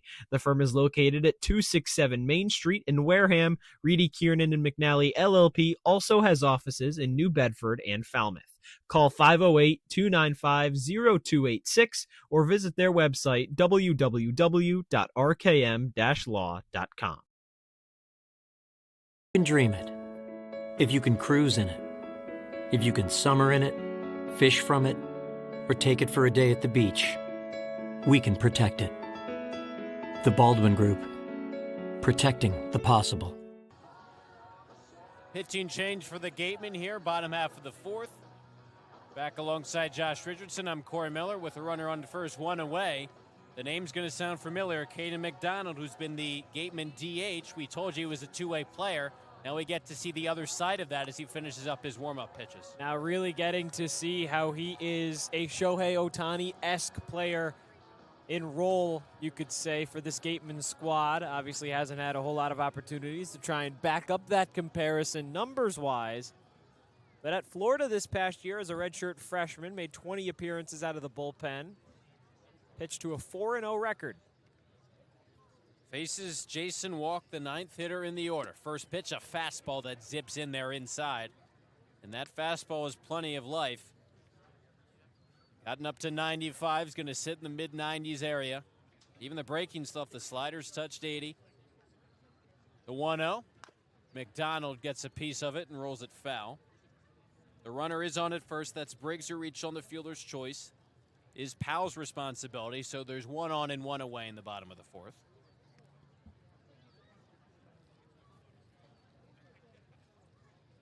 A 1-1. Nice looking breaking pitch down in the zone. Big swing and a miss from Walk. It's 1-2. McDonald in high school, 1.37 ERA in 143 and a third innings, 183 Ks. 0-2 pitch, caught on and missed, strike three. Good start for McDonald on the mound, retires Walk as the batting order turns over. Back to Mira at the top. A walk and a strikeout for Mira. Facing McDonald. First look for him on the mound this summer. Even though we've seen him just a tad more as a hitter. Most of the experience this past spring at Florida came as a pitcher. First pitch to Mira. Fouls it straight back out of play. Josh mentioned the 4-0 record. 20 appearances as a pitcher for McDonald. Didn't start any games. 28 innings. He threw, and again, as Josh also mentioned, really limited appearances for McDonald as a hitter with the Gators. So much more familiar territory as a pitcher. A weak number to shortstop. McDovey from deep in the hole. The long-range throw to first is not going to be in time. So an infield single for Mira. Up to second goes Brody Briggs.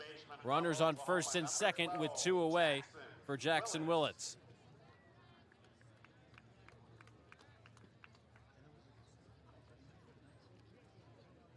Duffy did just about all he could do on that ground ball. Not hit particularly hard, had to range to his right.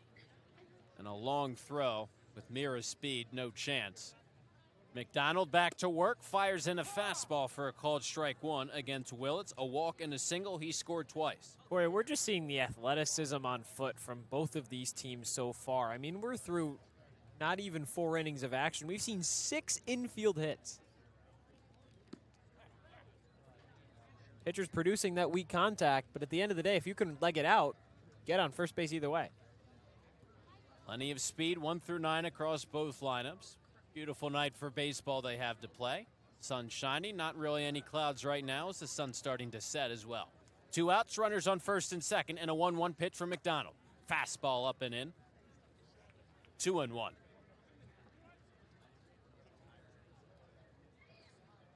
So McDonald will likely remain in the game as the pitcher DH. Hitting 8th in the Gatemen order, he's 1 for 2 tonight. First inning of work on the mound in relief.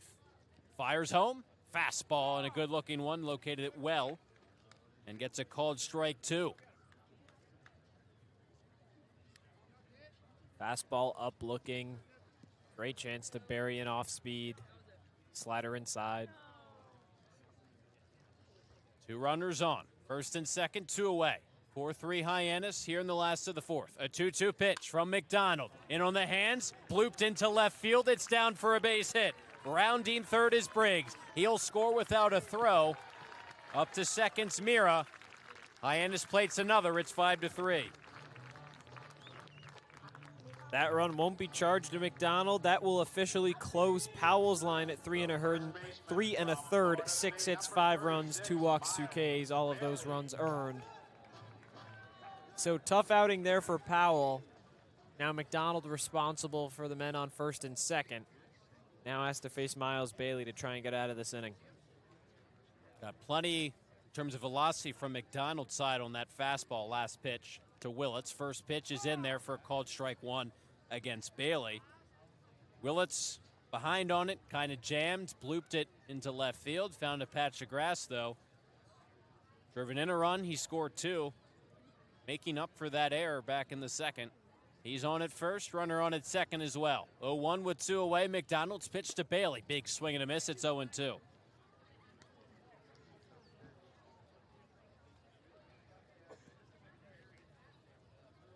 McDonald trying to escape further trouble. But this team now down by 2 in the last of the 4th. Bailey is 1 for 2. Waits on an 0-2 pitch from McDonald. Here it comes. Fastball is in there for a called strike 3. The heater retires Bailey, and McDonald escapes without any more harm. But a run does score. 3 hits in the inning for the Harbor Hawks. Add on an insurance run. They're up by 2, 5-3. We've played 4 innings here in Hyannis. If you need to dig, lift, move, grade, clear, or cut, pump, weld, clean, light, and just about anything else, dial up the rental source for the newest and the most reliable equipment in New England. Staffed with equipment and construction experts, Milton Rents, your local source. Central Railroad is proud to sponsor the Wareham Gatemen for the 2nd year in a row. Experience the scenic beauty of Cape Cod like never before. Journey through picturesque marshes, cranberry bogs, and dunes on our historic rail line. Whether you're savoring a 5-course gourmet dinner, enjoying a Sunday brunch with a live jazz band, or bringing the family on a narrated excursion, there's a ride for everyone. Departing from Hyannis and Buzzards Bay, visit capetrain.com to book your ride today. When it comes to protecting your home, car, or business, trust the team that's been covering our community for generations. For personalized coverage and service that you can count on, the choice is easy. It's Morse, of course. Visit morseins.com today.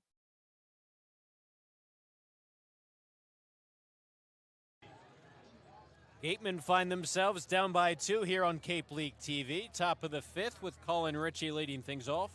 Richie Daly Clark, 2-3-4. Back alongside Josh Richardson, I'm Cory Miller. Libbert still in the game. He's fired 65 pitches for Hyannis. He's got 2 lefties to open the 5th with his team up 5-3. Ritchie swings at that first pitch. Lazy fly ball, shallow right field.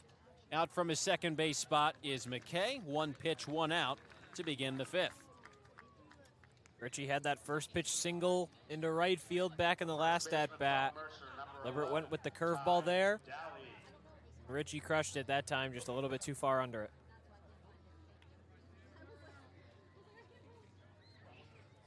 Daly had some loud contact, that is, his last time up. On a fly out to center, hard hit, but right at Federico. Fouls that first pitch down the third baseline, out of play. He's 0 for 2 tonight. The Gatemen look to fight back. They're down by 2 runs in the top of the 5th with 1 out. 0-1 to Daly. It's a fastball that's low for ball 1.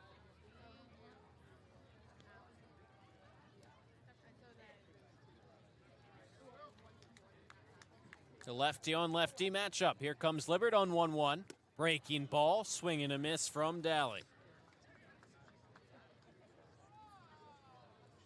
Some of those swings from Ty Daly, when he gets a hold of that ball, it could go a long way. Another big swing right there. Came up empty, chokes up on the bat, behind the count 1-2. Libbert deals, swing and a miss, one chumming for one in the dirt. A pop out and a strikeout. The 2 lefty bats in the middle of this order have gone quietly, so now there's 2 away in the 5th for Levi Clark. Daly went fishing there. That was low and outside, Cory. Not a great swing there. Looked a little fooled and just kind of gave up midway through that swing. You wanted it, and if it was at that bottom quarter of the zone, might have gotten a piece of it. That was just buried from Libbert. Clark takes a fastball inside. He has singled and struck out in 2 trips to the plate tonight.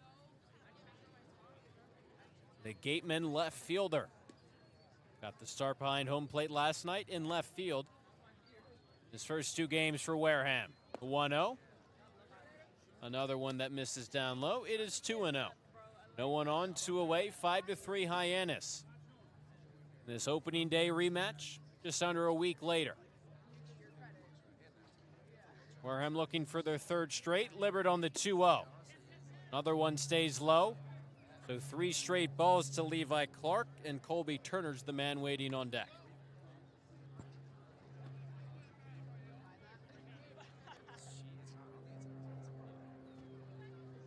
.3-0 now. Smashed into the right center field gap. That'll get down. Split the outfielders. One hop off of the wall. Clark fell to the ground, trying to round first. That'll cost him the extra base. A tough break for the Gatemen left fielder. A long single. That was an easy double from Levi Clark. He just stumbled on the turnaround first, so he's going to have to stay put. He got a good laugh about that over at first. I feel bad for the ground that he just... man. He is a big man, big, strong man. He certainly got a hold of that pitch. Nonetheless, the inning continues for Colby Turner.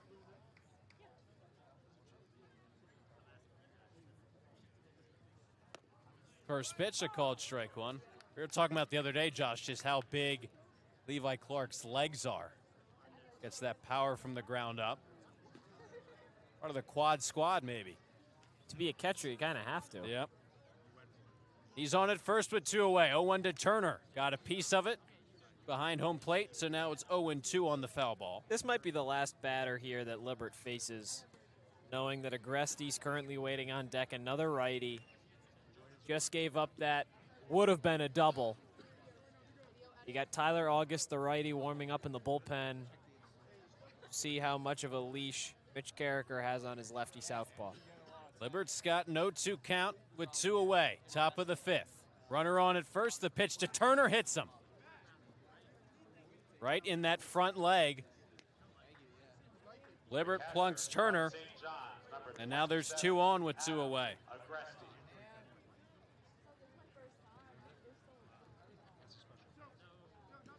Agresti is the hitter. He did single back in the 4th, his last at bat. We have a Hyannis mound visit. We'll see if this is it for Libbert.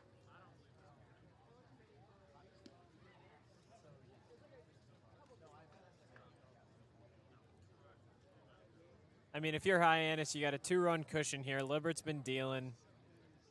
Maybe you give him the benefit of the doubt. I don't know. Doesn't look like it. He doesn't want to come out of the game.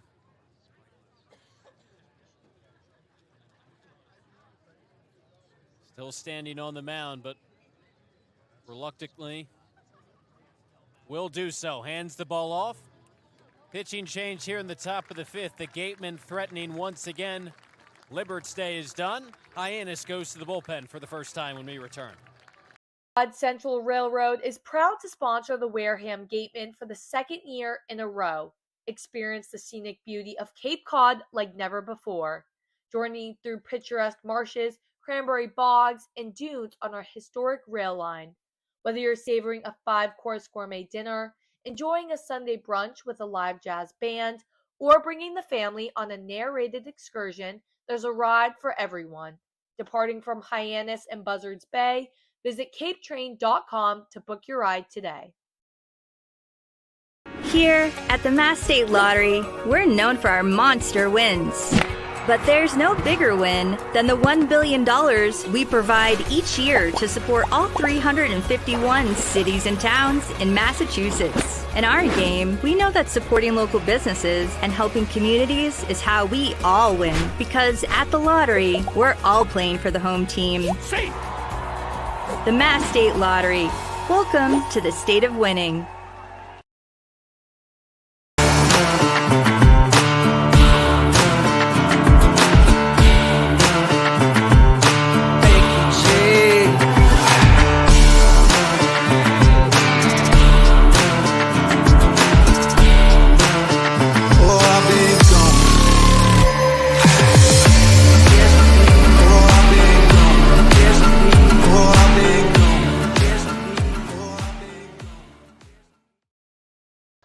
Back here on Cape League TV, down by 2. The Gatemen are threatening once again in the top of the fifth. Runners on first and second, 2 away for Adam Agresti as the right-hander Tyler August enters on the mound, replaces Will Libert. First reliever we've seen for Hyannis tonight in a big spot. Agresti represents the go-ahead run up at the plate. A base hit his last time up in the fourth, his first of the summer. 2 runners on, first and second, and the pitch to Agresti. Half-hearted swing. The pitch was a ball, and Agresti checked his swing. August spent his freshman year at Delaware. 10.22 ERA, then transferred to Liberty this past season for his sophomore campaign. Went 2-2 with a 4.3. Behind the count, 1-0. Another pitch sails up and high. Up and in, that is, to Adam Agresti. This is August's second game of the summer for Hyannis. 3 innings pitched, no earned runs, 41 pitches his last time out. Coming out of the bullpen. The count on Agresti is 2-0. With 2 runners on, another half-hearted swing. This time Agresti certainly broke the plane. Strike 1, it's 2-1. Clark on at second, he singled. Turner was hit by a pitch. Both of them are Libert's responsibility. The 2-1 pitch, a fastball that Agresti swung and missed at. It's 2-2. August is bringing that fastball velocity early on out of the bullpen. 4 pitches, 4 fastballs, 2 balls, 2 strikes, trying to preserve the 5-3 lead. Facing Agresti with 2 runners on and 2 away in the fifth. The pitch, clubbed foul. Agresti certainly caught up to that one way out in front.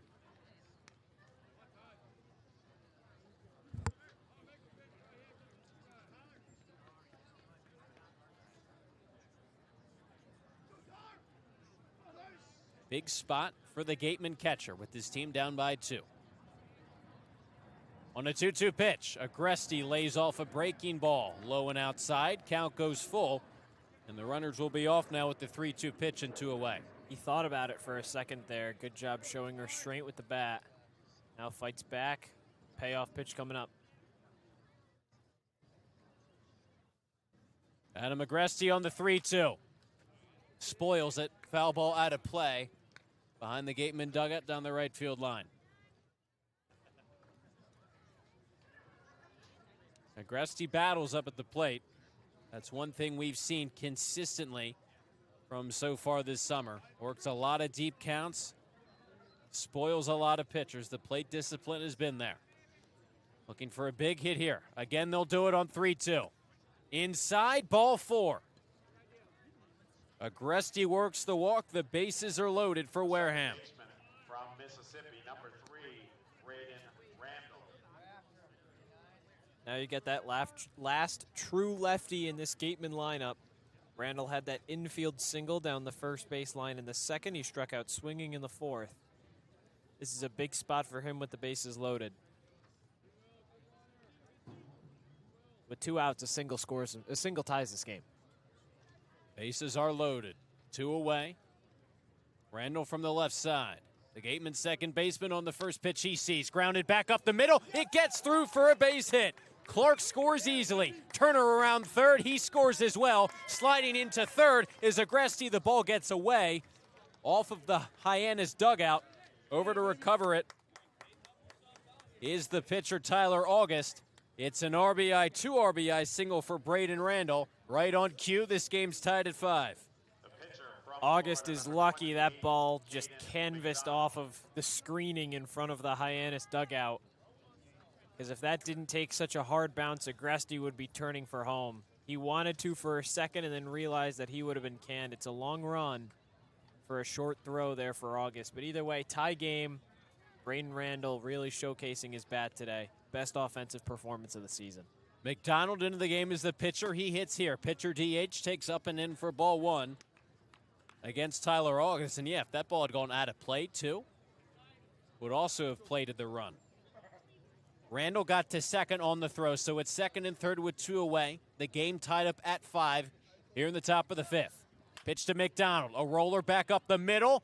Diving stop by Bates. He drops it. There's no play. A run scores. Throw behind Randall at third. Gets away. Dashing to the plate. He scores as well. 2 runs come in to score. The Gatemen add 2 more, and they lead 7-5. How about this, Cory? Wow. Whew. So that one just took such a softer bounce off of that screening in front of the Harbor Hawk dugout. Randall has a little bit more speed than Agresti. We've already seen it today. Showcased it there. Got in safely. And just like that, down 3-0 after the first. Now ahead 7-5. What a turn here for Wareham. Their first lead of the evening. It was a nice play by Bates. Not hit particularly hard, but a long way to go, ranging up the middle. Smothered it on the dive. A run would have scored anyways. Wouldn't have been able to throw McDonald out at first, but throwing behind Randall at third, got away. And as you said, Josh, the speed of Randall coming home to score. It is 7-5 Gatemen. McDonald leads off at first. He's doing it on the mound and at the batter's box. Gargett got a piece of that first pitch fastball from August. So 0-1 on the foul ball.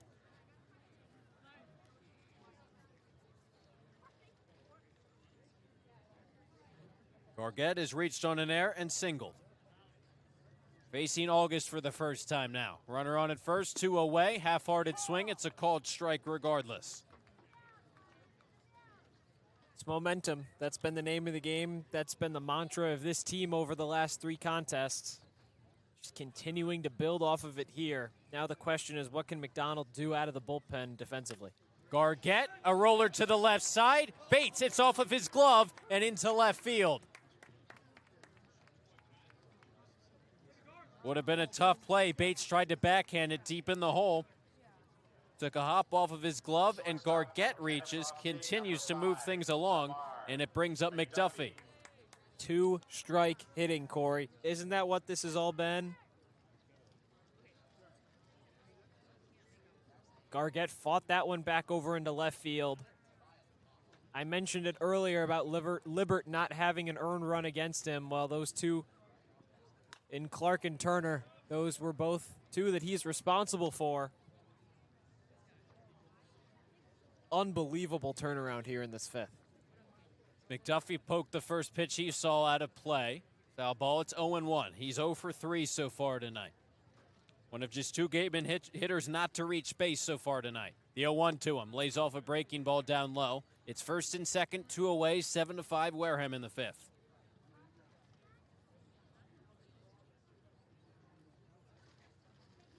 The Gatemen leadoff man looking for more in an RBI situation. McDonald on at second. Gargett on at first. A high chopper back up the middle. Bates fields, fires to first. It's wide of the bag.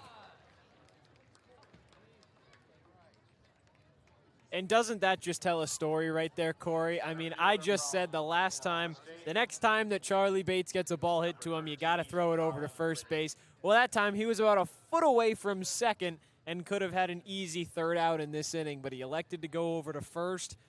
McDuffie, it would have been a close play either way, but I mean, that throw just drifted Bailey off the bag. Yeah, with McDuffie's speed on a chopper like that, good luck trying to throw him out. A Hyannis mound visit. It has been tough sledding for Tyler August since he entered this game.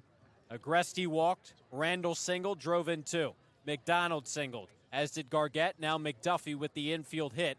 The bases are loaded once again. The Gatemen have batted around, and Colin Ritchie, facing a righty now, popped out to begin the top of the fifth, digs into the box.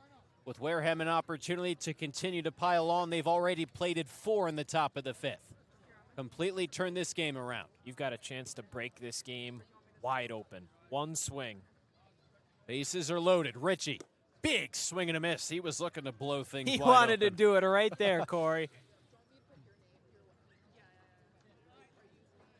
He's got plenty of power. He has 1 extra base hit on the summer. 1 for 3 tonight. Bases are loaded for him. 2 away, 0-1 pitch. Swing and a miss. That time out of breaking ball down in the zone. Quickly 2 strikes. But you can't start chasing. Play your game. 3 walks yesterday. Hasn't struck out yet. Had that single in the third. Got to battle now 0-2. The base is loaded. 0-2 pitch. Flied into center field. Dropping quickly. Coming on and making a sliding catch is Federico. So Tyler August and Hyannis escape further trouble here in the fifth, but this is a different ball game. 4 runs come in for the Gatemen. They take a 7-5 lead. We'll move ahead to the bottom half of the fifth on Cape League TV.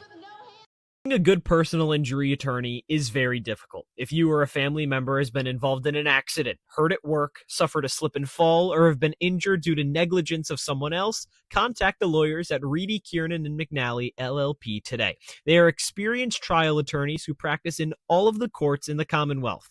The firm has been recognized by Best Lawyers in America for outstanding legal representation. Contact Reedy, Kiernan, and McNally, LLP today. The firm is located at 267 Main Street in Wareham. Reedy, Kiernan, and McNally LLP also has offices in New Bedford and Falmouth. Call 508-295-0286 or visit their website www.rkm-law.com. Custom Soils, a subsidiary of the AD Makepeace Company, is New England's most experienced precision soil blender. Reed is the leading provider of the lightweight planting soil for green roof installations, stabilized stone dust for nature paths and pedestrian walkways, bioretention rain garden soils, and specialized soils for athletic fields, including your newly renovated Spillane Field. To learn more, visit reedcustomsoils.com. You can dream it. If you can cruise in it. If you can summer in it, fish from it, or take it for a day at the beach, we can protect it. The Baldwin Group. Protecting the possible. 7-5 Gatemen in this brand new ball game after 4 runs in the top of the fifth. Opening day rematch against Hyannis, and for more on that, we'll send it over to Rayna Maggelet. Yeah, guys, you said it. Wareham meets Hyannis tonight in their second matchup of the season following Hyannis' win at Wareham's home opener. I interviewed Wareham Gatemen center fielder Hayden Yost, who had the first run of the season and a home run yesterday, about his game mentality. For the full interview on our Wareham Gatemen pregame show on YouTube. Back to you. Thank you, Rayna. And the Gatemen certainly have to be pleased with what is a possible revenge game from opening day against what is the top team in the West. 3-1-1 first place so far this spring is Hyannis. Again, they won the division last summer. Rembert is 3 for 3, singled off of McDonald, a homer, a double, and a single. He's a triple away from the cycle, so he's on to lead off the bottom half of the fifth. Here's Ryan McKay with a runner on and no one out. 7-5 Gatemen. First pitch from McDonald is a fastball that blazes in there for a called strike one.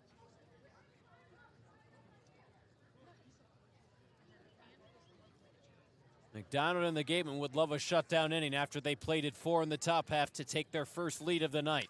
That pitch, line drive, caught by McDuffie, leaping up. Took an extra base hit away from McKay. Woo-hoo-hoo!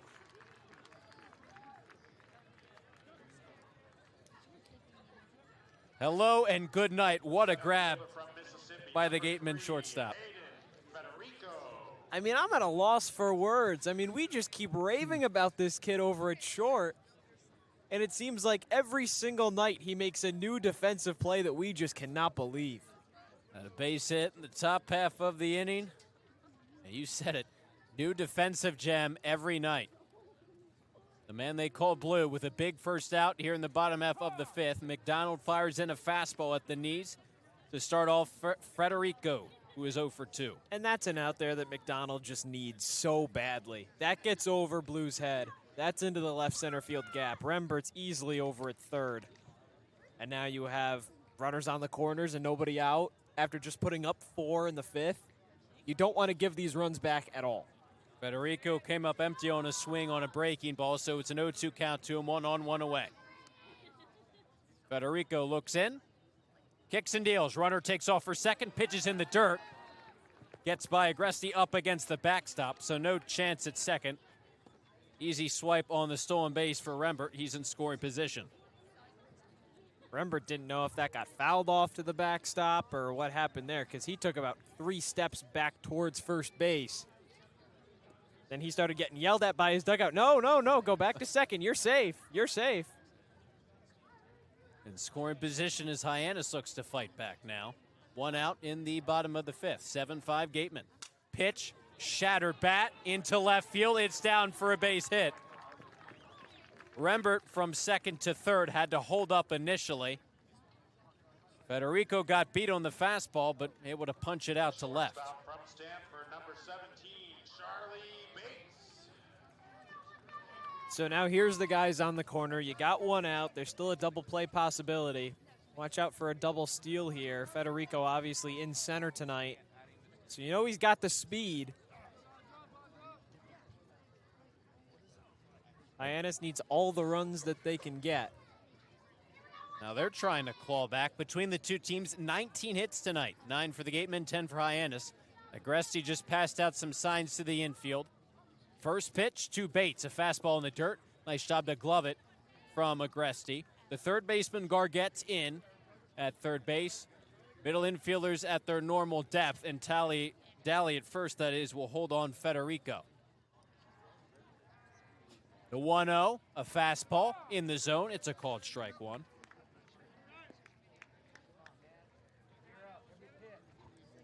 Lights are on here at McCain Park in the bottom of the 5th. 7-5 Gatemen. McDonald deals. Breaking ball in the dirt. It's 2-1 on Charlie Bates, who's 2 for 2 tonight.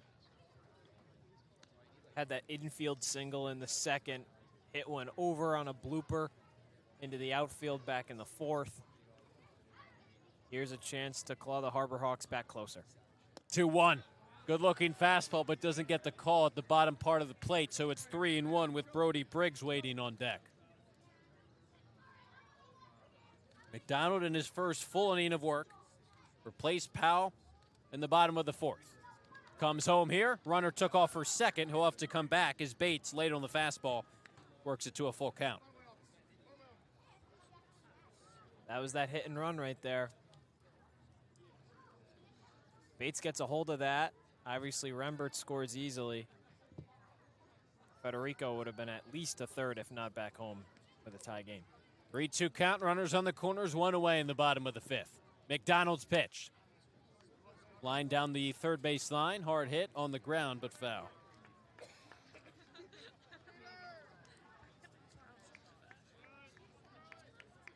Bates is hitting .250 this summer entering play. He's raised that batting line with 2 hits tonight. His team's now down by 2 in the bottom of the 5th. McDonald will do it again on 3-2. Runner takes off for second. The fastball's right by Charlie Bates. Throw down to second's well late. So Federico swipes it, but Bates set down on strikes for out number 2. You get that second out. He moves over. I'm surprised that Rembert didn't try and head back home as soon as he saw Agresti pop up and throw down. He's got the speed. He's showcased it so far. He's in the outfield for a reason. He was hustling on that double into the left center field gap back in the third. He could have moved in. Might be it for McDonald here. He faces the lefty Brody Briggs, the catcher, who's 0 for 2. There are runners on second and third with 2 away. It's a lefty on righty matchup again. Briggs reached on a fielder's choice his last time up, scored a run. Right now, a prolonged conversation on the mound. Luke's is the pitching coach, talking things over with McDonald, the pitcher DH for Wareham tonight. And he's going to stay in this game. I like that call. You got 2 outs against a guy that's just barely put things in play. Briggs is grounded out into 2 fielders' choices. Produce some more weak contact. You get yourself out of this inning. You're still up by 2, and you head into the second half with a bit of a cushion. I mean, McDonald has been right around the plate since he entered. 28 pitches, 21 strikes. Pair of singles. The 2 runners are on with 2 away. The first pitch fouled down the third baseline. Gargett sprinting after it. Lands in foul territory up against the fence, just past the Hyannis third base dugout. He wanted to try and get there. It was a little bit too far out of his reach, but if he got there, I mean, there was nothing stopping his momentum in from that fence. So he might have caught it for a moment, and then he would have had to try and battle with a wall to keep that in his glove. Tough collision. So now it goes to 0-1 after the foul ball. 2 runners on, second and third, 2 away. 7-5 Gatemen, last of the 5th. McDonald's pitch, smoked into center field.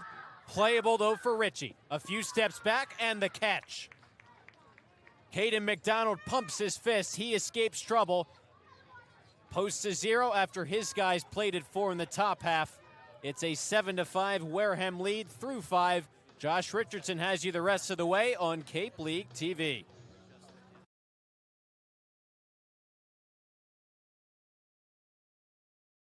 Plus, repair smartphones, tablets, game consoles, and computers. Get it done right the first time. Wareham-based AD Makepeace Company, founded in 1854, is North America's largest cranberry grower and recognized leader in environmentally responsible real estate development and land stewardship. For 171 years, AD Makepeace Company has supported community events and organizations like your Wareham Gatemen. Visit admakepeace.com to learn more. Here at the Mass State Lottery, we're known for our monster wins. But there's no bigger win than the $1 billion we provide each year to support all 351 cities and towns in Massachusetts. In our game, we know that supporting local businesses and helping communities is how we all win. Because at the lottery, we're all playing for the home team. The Mass State Lottery. Welcome to the state of winning. If you need to dig, lift, move, grade, clear, or cut, pump, weld, clean, light, and just about anything else, dial up the rental source for the newest and the most reliable equipment in New England. Staffed with equipment and construction experts, Milton Rents, your local source. Back here at McKeon Park alongside Cory Miller, I'm Josh Richardson. If you're just joining us, you've missed a lot of offense. 7-5 lead for the Gatemen entering the 6th inning. Hyannis first scored 3 on a 3-run shot from Chris Rembert in the bottom of the first. Wareham responded with 3 unearned off of a defensive error from Jackson Willits. Hyannis plated another in the 3rd, 1 more in the 4th. And then a big 5th inning for the Gatemen, propelled from down 5-3 to up 7-5. Now leading off the top of the 6th would be Ty Daly against Tyler August. First pitch swinging on the off-speed, first strike 1. Daly 0 for 3 today, grounded out to 3rd, flew out to center, and struck out swinging in the 5th. The 0-1 fouled and slicing down the 3rd baseline, out of play. How about that? The Gatemen score their highest run total of the season last night with 5. They just outdo themselves Through 5 innings tonight, they are at 7. 0-2 to Daly. Swung on and missed for the first strikeout. Back-to-back ABs for Ty Daly. He goes down swinging. Quick first out for Tyler August. Yeah, of the challenges that this Hyannis pitching staff has had, especially lately, the one bright spot has been they've kept Daly off base, the only Gateman hitter not to reach first thus far tonight. Cory, you just mentioned, new season high in runs so far.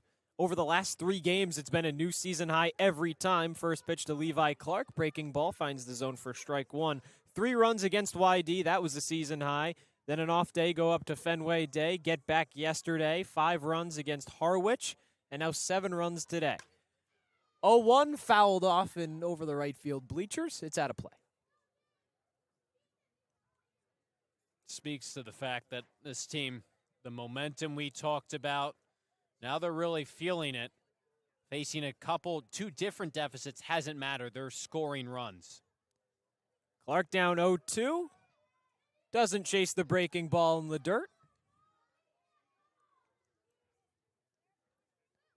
1 ball, 2 strikes on the left fielder today. Has 2 singles in the 2nd and the 5th. Struck out in between in the 3rd. 1-2. Breaking pitch, misses outside. August started strutting off the mound. It looked like Briggs wanted to go around the horn. Really closed on a breaking ball. Credit the plate discipline by Levi Clark with 2 strikes. 2-2 coming from August. Pitch misses low and a payoff coming up to Clark. Clark now 3 for 7 in his Gatemen season, just the 2 games. Scored a couple runs, struck out just twice. Now a payoff. Flies it into center field. Drifting back is Federico, and he will. It's off the wall. That was close, Cory, and now strutting into second base will be Clark. I was ready to go into the home run celebration. Federico turned around like the wall. And either way, Clark could have had that double back in the 5th. Stumbled around first base, but he finally gets it here. He's 3 for 4 on the day. Yeah, I think Federico was also ready to watch Clark's home run celebration. It looked like he kind of lost that ball right up against the wall. He had to play it off there. It seemed like he was going to have room. Was backing up to the wall, slowly running out of space. That center field just containing that deep drive by Levi Clark. The wind has really died down It tonight, really has. So nothing is going to help any baseballs leave the yard. Maybe that gets hit in the 1st, 2nd, 3rd inning. Might be a solo shot for Clark, his first of the season for the Gatemen, but he's on second base with a double. First pitch to Colby Turner, breaking ball in the zone for strike 1. So how about that? The past 2 nights, Clark has come within a couple feet of 2 home runs. Last night to left field, tonight to center. He flew out to left the bases loaded. Turner slices that one out of play down the first baseline. And he has 3 hits tonight, had 1 last night. He's penciled in cleanup back-to-back games. I think at this point you can't really overstate, even if he was 0 for 8, but just the impact of having such a great catcher who is playing that well, what it does to the mantra and the momentum, adding on to it for the Gatemen. And he's in left field today. Sign of good things to come, especially with Agresti getting his first hit of the season. Turner swings and misses, and he goes down on 4 pitches. And now here comes Agresti. I mean, Clark hit that to pretty much the deepest part of the ballpark, too. Ryan Smythe talked about his homer yesterday, how he hit it basically as high as those light towers.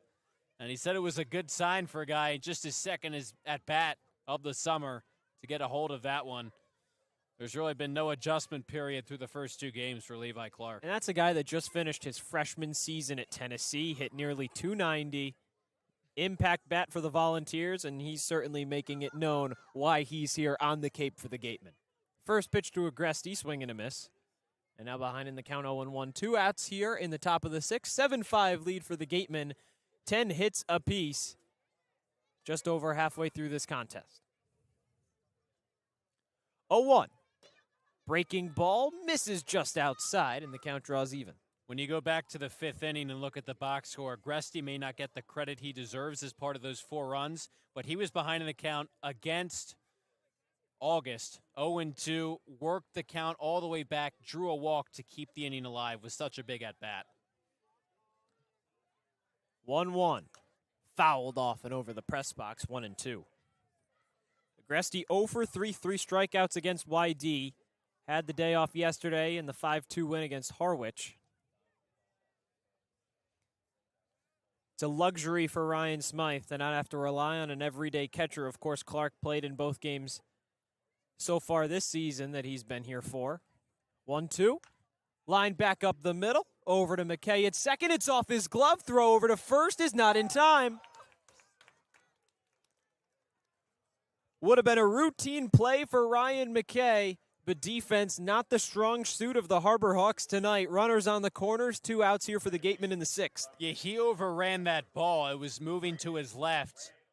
I think he thought he had to keep moving over and then had to stop because it was actually back to his right, so he had to all of a sudden shift to the backhand. I think that caught him off guard, led to the bobble, led to the air, and the inning continues. That'll go down as an E4. So now on the corners here for Braden Randall, 2 for 3 on the day. Had that 2 RBI single back in the 5th. First pitch to him, misses outside, ball 1. And you can really see, Cory, I mean, some of these Gatemen bats, yes, they've been hot all season, but it's been the guys that were struggling through the first portion of the season that have really been the X factor or X factors so far tonight. Pitches in for a called strike, 1-1. Yeah, Randall has a pair of base hits, 2 RBIs. Kai Scargett has 2 hits. He's reached base 3 times. Combined 1 hit. McDonald's got the 2 hits. I mean, yeah. everybody's just... The bats are coming alive. Part of those 10 hits so far in this one. 1-1 is outside. Count 2 balls, 1 strike here. So Braden Randall, the middle infielder from Ole Miss. We were saying the other night against YD, hitting is contagious, and now it's starting to pass along to everyone throughout the dugout and the lineup. August deals his 2-1. Lined into center. Federico makes the charge, and he makes the catch. Gatemen leave 2 stranded. No runs come across here in the 6th, but a 7-5 advantage entering the bottom half of the inning. You're listening to it all right here on Cape League TV. Custom Soils, a subsidiary of the AD Makepeace Company, is New England's most experienced precision soil blender. Reed is the leading provider of the lightweight planting soil for green roof installations, stabilized stone dust for nature paths and pedestrian walkways, bioretention rain garden soils, and specialized soils for athletic fields, including your newly renovated Spillane Field. To learn more, visit reedcustomsoils.com. Turf Specialties has set the standard for high-quality natural grass athletic field construction. As a full-service athletic field construction company, we specialize in design, build, and renovation of native soil, modified soil, and sand-based athletic fields. Our team will provide you with superior quality, expert guidance, and continuing support long after the completion of our project. We are proud to have built the infield for the Wareham Gatemen field. Go Gatemen! Plus, repair smartphones, tablets, game consoles, and computers. Get it done right the first time.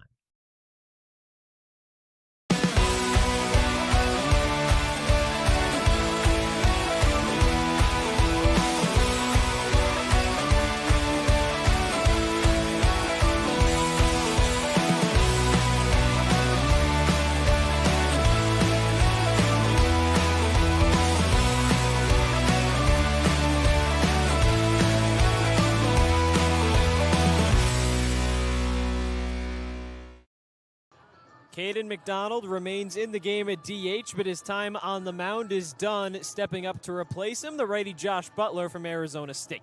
Josh Butler has looked pretty darn strong for the Gatemen so far early this season. A couple of appearances for him, both out of the bullpen. A great job by Caden McDonald playing as a two-way player. Butler did appear in the game against Katuitt for the Gatemen. 3 shutout innings out of the bullpen. Allowed just 2 hits, struck out 3. So looking to continue a strong stretch of relief appearances. McDonald's line now officially closes at 1 2/3. 4 hits, no runs, no walks, and 3 strikeouts. So a solid outing for the righty. First time he's really gotten some advanced action so far this season. First pitch from Butler. Misses outside for ball 1. It'll be 9-1-2 in this Harbor Hawk order. Jason Walk, Matt Mira, and Jackson Willett. Butler kicks and deals. Fastball, swing and a miss there from Walk. He wanted all of that and missed it. It is important to note with McDonald out, he was serving as the pitcher DH. With him out, the DH is back for the Gatemen. 1-1. Fastball, swing and a miss again. Walk's getting fooled, steps out of the box, recollects himself, and now back in to face a 2-strike count. A lot of great 2-strike hitting in this game from both sides, but really capitalizing on it on the Harbor Hawks so far. 1-2. Pitch taken low in the dirt. Count even, 2 balls, 2 strikes. You really got to battle against Butler with 2 strikes. That 6-7 frame, really fast in terms of the velocity department. Pitch to Walk. Breaking ball, got him looking. And on the other side, when you have a fastball with the velocity that ticks up as high as you do with Butler, and you can locate the breaking pitch, the bread and butter combo is so tough for hitters, especially when everything is well located and you mix and match. Walk giving some advice to Jackson Willett. He's stepping up in the on-deck circle now. Up to the plate, Matt Mira. He's 1 for 2 so far today. First pitch, check swing, didn't go around, and it's ball 1. Mira walked in the first, didn't stay on the paths for long. Daniel Powell picked him off, struck out swinging to end the second. As he chops one over to short there, it's McDuffie across the diamond for the out. At first, when I saw that ball leave the bat, I was thinking, uh-oh. Mira didn't get a lot on that. He can fly down the first baseline. McDuffie didn't even charge that. He took a few steps in and then got into his throw, like one shuffle, a testament to his arm strength. I thought he would have needed to charge it, but he played the speed perfectly, charged in, got rid of it quickly, and it's got plenty cannon of an arm. Mira just got enough of that, so it wouldn't be that difficult of a play for Daly, and an easy play there. First pitch from Willett is a grounder right back up the middle to Butler, and he flips underhand to Daly for the out. Quick 1-2-3 this inning for the Harbor Hawks, heading into the final stretch. And the Gatemen lead 7-5 entering the 7th, right here on Cape League TV. Get ready for big results with our small machines. With more power, performance, comfort, and savings, they're ready for every job. And we're ready with plenty of inventory, the best support in the business, same-day parts availability, and locations across the Northeast. So you can always be ready to work. Milton Cat, always ready. Cape Cod 5 is proud to be the official banking partner of the Cape Cod Baseball League. Cape Cod 5 offers a broad range of financial products and services tailored for every stage in your financial journey. Reach out to us. We're here to help. Sponsor of tonight's game, PCT Federal Credit Union, is proud to root for the home team. We're thrilled to offer great rates on auto loans, home equity lines of credit, and so much more. Visit us on Cranberry Highway in West Wareham. You can make any bat feel lighter by adding a velo puck knob. Instead of having to go get a whole entirely new bat, you can simply add the puck to it. Players can use this with any bat. It's basically going to shift the weight of the bat a little bit more towards the hands. Players are able to hit the ball a lot harder just by simply adding the puck on.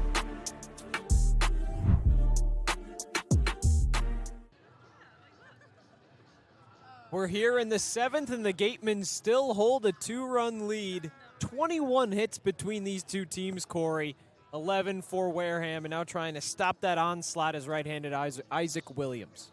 Butler was the guy who had appeared one game out of the bullpen against Katuitt. Williams, this is his second game out of the bullpen, so one previous appearance. Out of the pen for Hyannis, pitched 2 scoreless innings. Allowed 2 walks, struck out 4, 36 total pitches. The right-hander, 6'2", 215 pounds, out of the University of Central Florida. So now you look overall here at what these Harbor Hawks pitchers have done so far. 7 of the 7 runs that the Gatemen have put up so far, just 3 of them have been earned.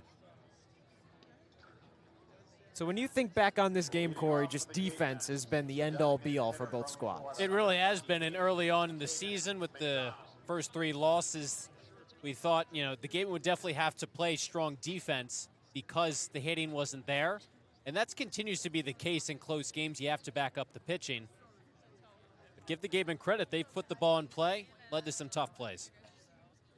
So here comes McDonald, just ended his campaign on the mound after 1 2/3 innings. Now back at the plate, first pitch fastball in for a strike.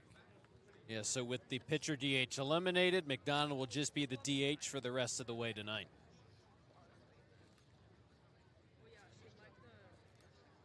Williams deals the 0-1 at the top of the zone for strike 2.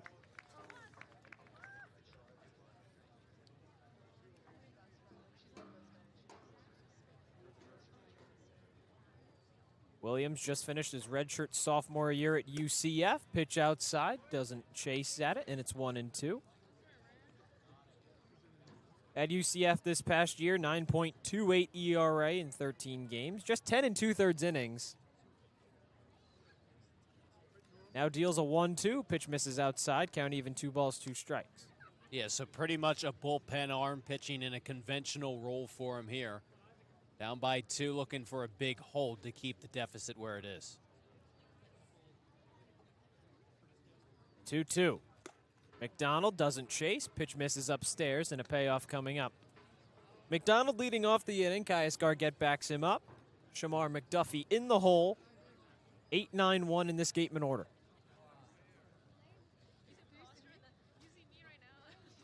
Williams deals the payoff. Swing and a miss there from McDonald. Powerful off the DH's shoulder. He missed all of it here for the first out. Mano a mano went with the fastball on a full count pitch. Was able to get it by McDonald on the big swing. Williams a braver man than I would have been. Some of the balls McDonald has hit even tonight at batting practice, though. Got the strikeout, though. Fenway Day had a couple home runs over the monster. Gargett squares up a bunt, pulls it back, pitch in the zone either way, and it's 0-1. And I know that's why you and I were so excited to see McDonald in the lineup, because we've seen some of his at-bats in batting practice. It was just a matter of time until he finally made contact in a real game. Has those 2 hits today. Gargett behind 0-1. Bouncer back over near the first baseline. Isaac Williams charges and throws him out. Back up to the pitcher, a little bit of a bobble there from Williams. Play is made. Good stretch there from Bailey. Got his glove out as far close to Isaac as possible to grab that out. Yeah, and the focus from Williams was really impressive. Just a dribbler down the first baseline. It hit off of Williams' glove initially and then caromed right into his throwing hand so he could flip it. Good focus to minimize the impact of the bobble. McDuffie for the 5th time today had that infield single back in the 5th. 0 for 3 in his first 3 ABs. Pitch misses outside, ball 1.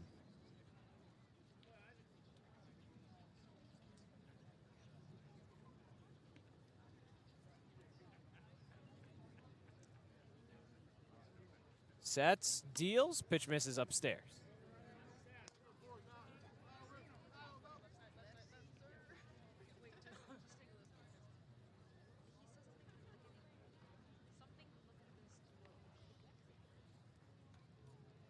Two-0 from Williams. Swing and a miss there from McDuffie. He wanted all of that.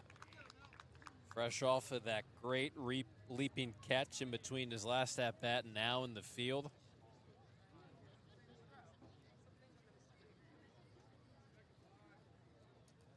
Two-one. Fouled up and out of play.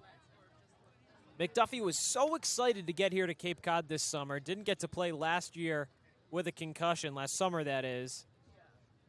Started every single game for Kennesaw State this past year. We asked him what it was going to feel like playing on the Cape. He said it's going to be like the Avengers. Everybody's teaming up. 2-2. Chopper over to second. There's McKay.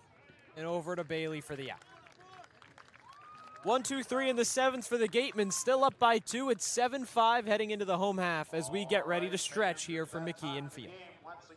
Wareham-based AD Makepeace Company, founded in 1854, is North America's largest cranberry grower and recognized leader in environmentally responsible real estate development and land stewardship. For 171 years, AD Makepeace Company has supported community events and organizations like your Wareham Gatemen. Visit admakepeace.com to learn more. Plus, repair smartphones, tablets, game consoles, and computers. Get it done right the first time.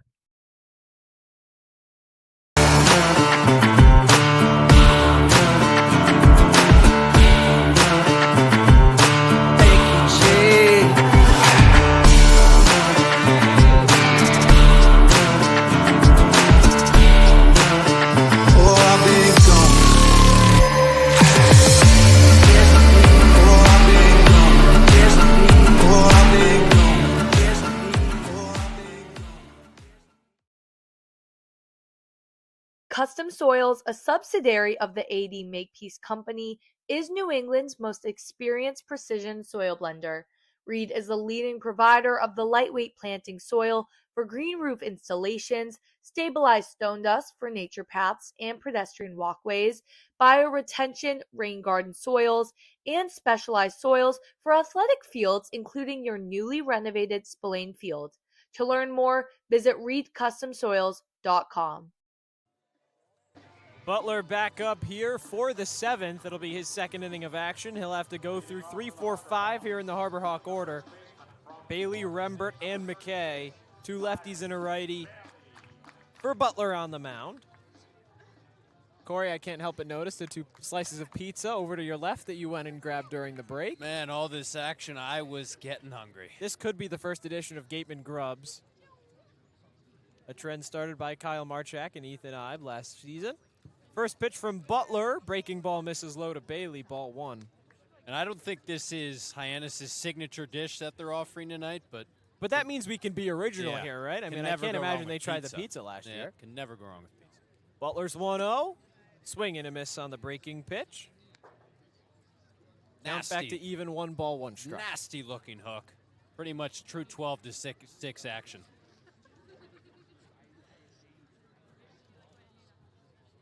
1-1 from Bailey. Pitch misses outside. 2 balls, 1 strike.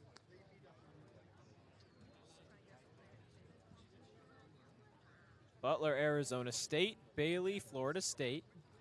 2-1. Fastball outside corner, strike 2. This past year at FSU, Bailey hit .327 on base 44% of the time. 11 doubles, 19 home runs, 56 RBIs. As that pitch misses just past the outstretched glove of Agresti, and a payoff coming up here from Butler. Bailey, a freshman All-American this past year for the Seminoles. Expectations were high. He was a high-ranked recruit. Hit over 400 his first 14 games. Hasn't shown that display here in the Cape so far. Pitch misses outside, and a full count walk to Miles Bailey to lead off the 7th. Showing off the plate discipline right there. Had a single earlier in the game, pair of strikeouts, and then the walk. And a great job to get on base to bring Rembert up as the tying run, the way he is hit tonight.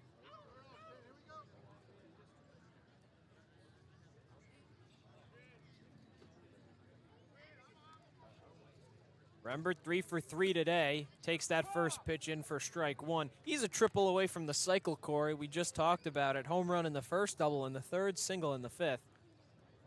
He has the speed. He's in the outfield. Not out of the realm of possibility. Butler trying to avoid that. 0-1.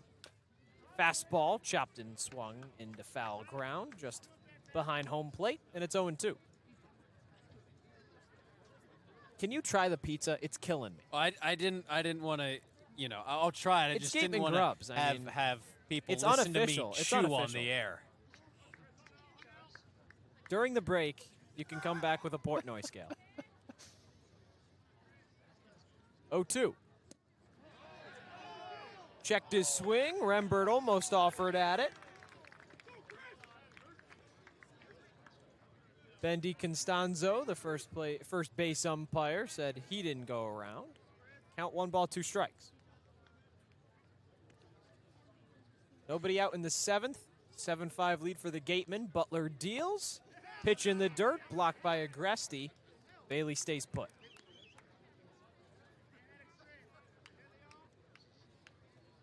Bailey not the fleetest of foot, so anything that he would advance to second on would have to get well past Agresti. 6'4", 260-pound first baseman tonight. Rembert grounds that one over into left field.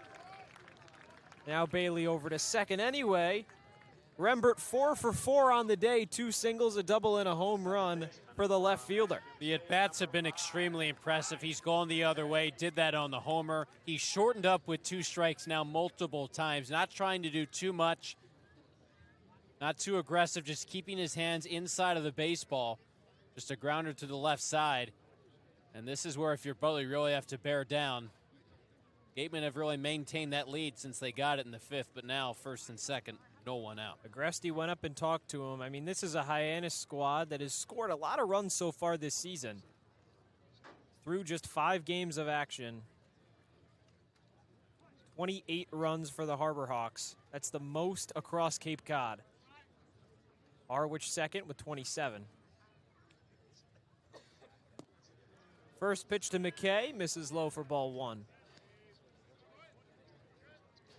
And Cory, that Harwich tally, 27 runs, that's through 6 games. Harwich finished up a contest earlier today. 5-0 win for the Mariners over the Kettleers. Pitch misses outside to McKay, now ahead 2-0. And I think that's why a win again tonight gives you even more gratification. Yeah, the teams from last year don't necessarily carry over, but hey, Harwich and Hyannis have started well again here this year. Butler's 2-0 to McKay, misses outside again, and now 3 balls, no strikes to the second baseman, Federico, waiting on deck. You mentioned how the teams just completely turn around and everything. Talk about a team with a turnaround. Brewster just 2 innings away from advancing to 6-0 on the season, up 13-0 against Bourne. 3-0, fastball. McKay takes it all the way. 3 balls, 1 strike. Those Whitecaps, man, doing it in emphatic fashion. 13-0. Around the rest of the league, Falmouth leads Orleans 5-3 in the bottom of the 8th. YD beat Chatham 9-2 earlier as McKay slings that one into center field. It drops for a hit. Bailey holds up at third, and they'll be loaded for Hayden Federico with nobody out here in the 7th. Dangerous spot now from Butler. He's got to try and fight out of this jam. Yeah, tough spot. A walk would have put, or a ball would have put McKay on via walk anyways. Nice job to stay through that pitch on the inner part of the plate. Unfortunate at bat for Butler because his first 3 pitches were really all around the zone. Didn't get any calls, so tough to work back from 3-0. And this is, again, as you said, just a tough spot with the bases loaded. All 4 of those pitches were outside, at least on the outer half of the plate, I should say. So clearly working away from the lefty there. Now the switch hitting Federico digs in from the left side. Pitch misses once again outside for ball 1. So they'll bring both of the corner infielders in here. And Daly at first is not holding their runner on. So a grounder to them, they're likely coming home. Still turn a double play, force outs everywhere. 1-0. Chopper back to Butler on the mound. 1 out at home and another out at first. 1, 2, 3 double play. Not the first time we've seen the Gatemen turn it, but maybe not as important then as it is now. Yeah, up by 2. Hyannis threatening, and that's the most ideal. Besides maybe a strikeout, I think this is even more ideal. The comebacker's weak. It gives Butler plenty of time to get set on his follow-through, field his position. Stayed calm, made the play. Nice job by Agresti to turn it. Just what the doctor ordered. Eric Luxus now comes back out to talk to Butler. Strategy against Charlie Bates. He's 2 for 3 tonight, 2 singles, struck out in the 5th. Just so many lefties here in this Harbor Hawks order. 5 straight from the left side when you really go through these 9 batters. Can be really difficult for any right-hander. Daniel Powell gave up 5 earned runs. Caden McDonald made his way through an inning and 2/3, scoreless. Did allow the 4 hits, though. Now Josh Butler in a bit of a jam. Still has 2 in scoring position. Another single from Bates could score both. Bates, of course, represents the go-ahead run. Well, and this has been the case for both teams, but there really haven't been many easy innings for either team. That's why there's been 12 runs in this game. Obviously, the offenses have come to play, but they've made things really stressful on pitchers, whether it's drawing walks, getting base hits. Everyone on the mound has had a tough time tonight. Bottom of the 7th, 2 outs, 23 combined hits between the 2 squads. First pitch to Bates, misses outside, ball 1. Rembert on 3rd, McKay on 2nd. McKay represents the tying run in this contest. Butler's 1-0. Pitch misses outside again. That was a breaking pitch. Count 2 balls, no strikes. And I think that's why that mound visit was a good one. Just remind Butler you got a big double play, but hey, that tying run could score on a base hit standing at second, so got to reset. Bates 2 for 3 today. 2-0. Fastball outside. 3 balls, no strikes. First base is open. Wouldn't be a terrible idea to pitch around Bates here with Brody Briggs, the catcher, standing on deck 0 for 3.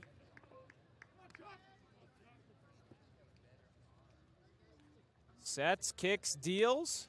Ball 4. 4-pitch walk for Bates to bring up Briggs. Yeah, I agree, Josh. Not the worst thing in the world. Bates has showed some pretty good bat-to-ball skills. He's 2 for 3, 2 singles. Briggs got into one to end the 5th on a deep fly out to center. But other than that, some weak contact on the infield. A lot more swing and miss in his swing as opposed to Bates. I think that plays to Butler's strength with that fastball and breaking ball. Either way you cut it, though, it's a tough spot. Grounded out back to Powell in the 3rd. Grounded out over to Braden Randall in the 4th. First pitch in for strike 1.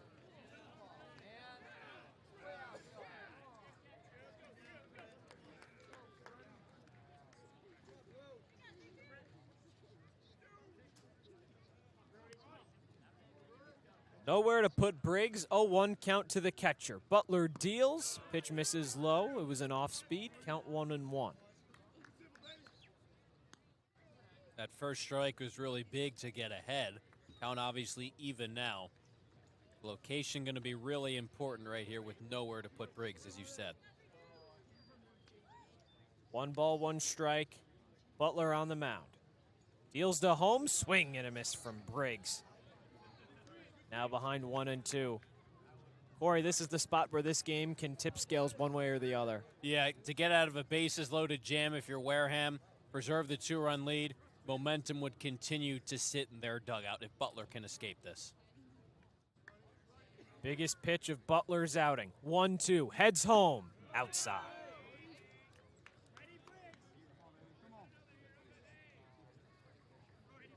Has one more to work with.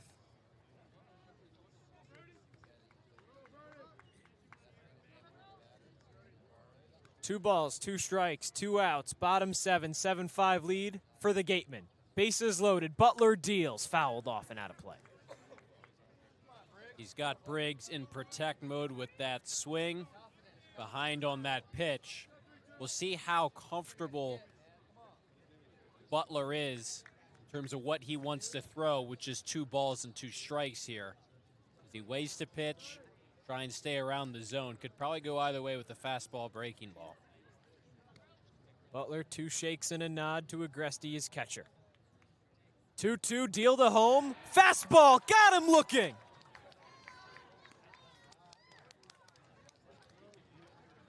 Bases loaded for Josh Butler. Gets a 1-2-3 double play and strikes out Brody Briggs looking. 7th inning over, 8th inning just about to start, and it's a 7-5 lead for the Gatemen. A good personal injury attorney is very difficult. If you or a family member has been involved in an accident, hurt at work, suffered a slip and fall, or have been injured due to negligence of someone else, contact the lawyers at Reedy, Kiernan, and McNally, LLP today. They are experienced trial attorneys who practice in all of the courts in the Commonwealth. The firm has been recognized by Best Lawyers in America for outstanding legal representation. Contact Reedy, Kiernan, and McNally, LLP today. The firm is located at 267 Main Street in Wareham. Reedy, Kiernan, and McNally LLP also has offices in New Bedford and Falmouth. Call 508-295-0286 or visit their website www.rkm-law.com. Cape Cod 5 is proud to be the official banking partner of the Cape Cod Baseball League. Cape Cod 5 offers a broad range of financial products and services tailored for every stage in your financial journey. Reach out to us. We're here to help.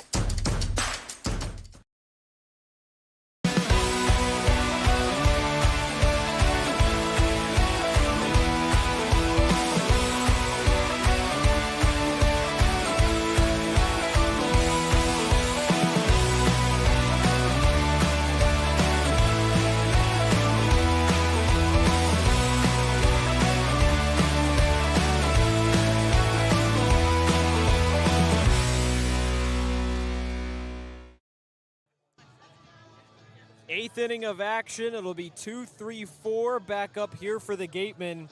Cory, if we just saw anything from that bottom of the 7th, it's that these 2 runs of run support may not be enough. Got to still be aggressive at the plate. Yeah, because Hyannis hasn't showed any quit in their at-bats on the other side, despite the fact that they've lost 2 different leads over the course of this game. Continue to add on, put this game further out of reach. It'll be Richie, Daly, and Clark due up here in the 8th. Still against Isaac Williams.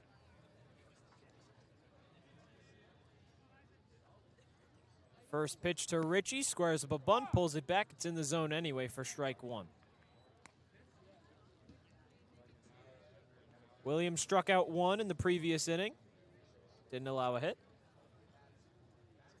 Attempting to do the same here against Colin Richie. 0-1. Deal to home. Pitch misses outside.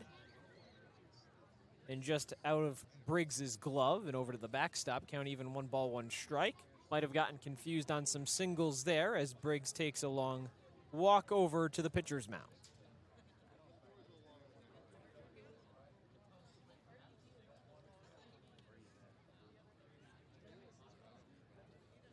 Richie 1 for 4 today. Had 2 at-bats back in the 5th. Those were his last times at the plate.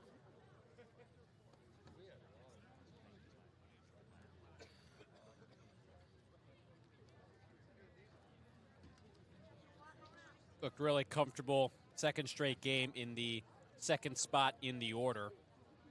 Back-to-back lefty with Daly. Again, wonder if we continue to see that combination for Ryan Smythe.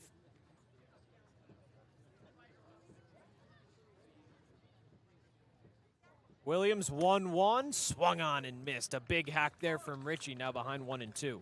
And he showed, yeah, he has that power. We saw it in the scrimmage during the spring season, but he has some on-base skills as well. Drew 3 walks yesterday. Clearly wants to give the Gatemen another run. With 1 swing of the bat, takes that pitch outside, 2 balls, 2 strikes. Heading into today, Richie 2 of 14. Had a single against Hyannis and an RBI double against YD earlier this week. 2-2, misses outside.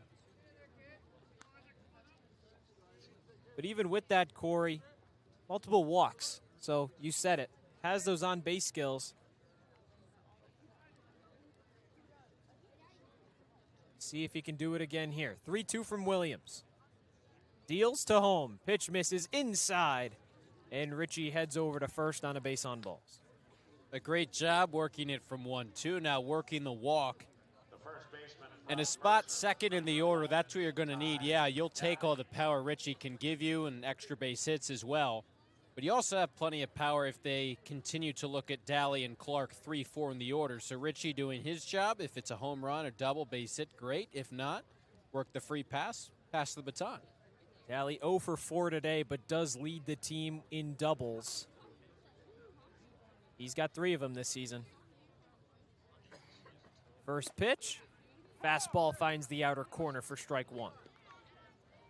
You know, early on in the season, it seemed like maybe Daly was carrying this lineup offensively. Well, now they've done it even without him so far tonight.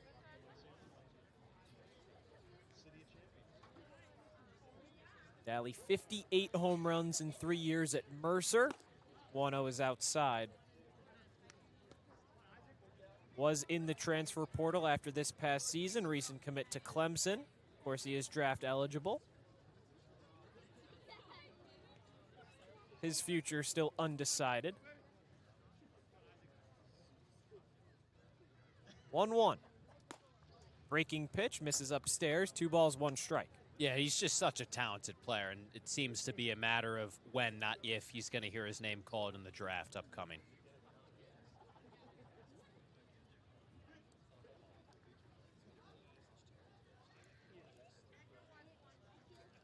Richie on first, Daly at home, 2-1. Chopper foul down the third baseline.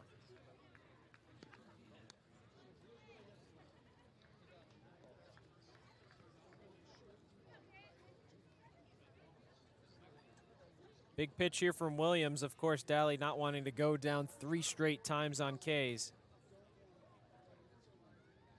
Bare minimum, a productive out to move Richie into scoring position, or could just do it himself. 2-2, swing and a miss from Daly, and he goes down. Nicely located fastball at the bottom of the zone. Prevent Daly from using some of that signature power in a big first out. Daly sits down, Clark up to the plate. 3 for 4 today, 2 singles and a double. Nearly a home run back in the 6th. Fooled me, Cory. First pitch, outside, ball 1. I think a lot of people thought that ball was going to leave the yard. Came really close, just up against the wall. 1 for 4 yesterday, had a single up the middle. 3 for 4 today, 1-0. Takes it outside, 2 balls, no strikes. Clark in left field tonight, we talked about it, Agresti catching. 3-headed monster behind the dish. Mac Rose played left field yesterday. He's the 3rd of those 3 catchers. Good defensive options for head coach Ryan Smythe. 2-0. Pitch rings up and nearly gets Clark. And advancing over to second base will be Richie. Sounded like it got something, but it must have just been the glove of Briggs up and in. That's the last thing Wareham wants would be to see their new addition hit by a pitch, but able to get out of the way in time. Good reflexes from Clark to get out of the way of that. Now ahead in the count 3-0. Williams has first base open. Deals. Upstairs, ball 4. 2 on and 1 out here in the 8th, both courtesy of the walk. That'll bring up Hayden Yost. Pinch hitting in this game, defensive replacement in center, so once the Gatemen move back into the outfield, Richie moves over to right, Yost into center. He had a home run yesterday against Harwich. Colby Turner out of the game. 0 for 3 with a hit by pitch. Now Yost gets a shot. Runner goes over to third. It's Richie. Throw is high. Good running from Richie there. Not a guy known for his speed, but can certainly bring it when he needs to. On the corners now with 1 out. Another valuable tool to have as the second man hitting in the order. And yeah, if they're not going to hold you on closely, why not get a big league swipe third? Yost with the platoon advantage ahead in the count. 1 ball, no strikes. Clark on first, Ritchie on third. Williams deals. Outside corner for strike one. So interesting to see Yost for Turner here, and then him and Ritchie to flip-flop, leaving Clark in the game as a prototypical catcher, but I think that speaks to the bat. They want Clark to get as many at-bats as possible, work to walk, so good decision here. Well, when you're 3 for 4, you can't really blame anybody. Yost swings and misses for a strike. Tough at-bat for Yost. He goes down on 3 pitches, so it'll be up to Adam Agresti to bring in 2 so the Gatemen can avoid leaving him on base. Yeah, Williams, the fastball, when he's locating it, has done a really nice job. Plenty of velocity. He can locate it up in the zone and down in the zone. Now here's Agresti, who been on base 3 times. He's saying, don't forget about me behind the dish. You got these 2 hotshot SEC catchers, but he's had a productive day. 1 for 3, had that single into left field in the 4th, reached on an error in the 6th. That pitch gets by. Here comes Ritchie headed for home. There'll be no play, and the Gatemen extend up to an 8-5 lead. So that's exactly where that stolen base can make things happen. They're not holding you on. Ritchie swiped third, and now he's 90 feet away, and that always sets up that possibility. You never know when a wild pitch might happen. And a great job to add on, giving another insurance run to the Gatemen. Williams missed low with the fastball, just outside of the reach from Briggs. Clark moved over to second on the play. 1-0, fouled up and out of play for Agresti. Even count, 1 ball, 1 strike.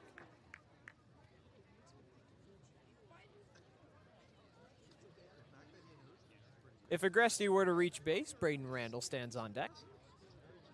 He's got 2 hits today. Golden opportunity for Wareham to continue to plate more runs. 1-1, swung on and missed. Williams fooled him with the off-speed, 1-2. Yeah, and that's how they've made things happen. Just 2 walks, no base hits so far this inning, but they're making things happen, taking advantage on the base pass. That's how you do it as a winning team. Don't even need a hit to score a run. Agresti's 1-2.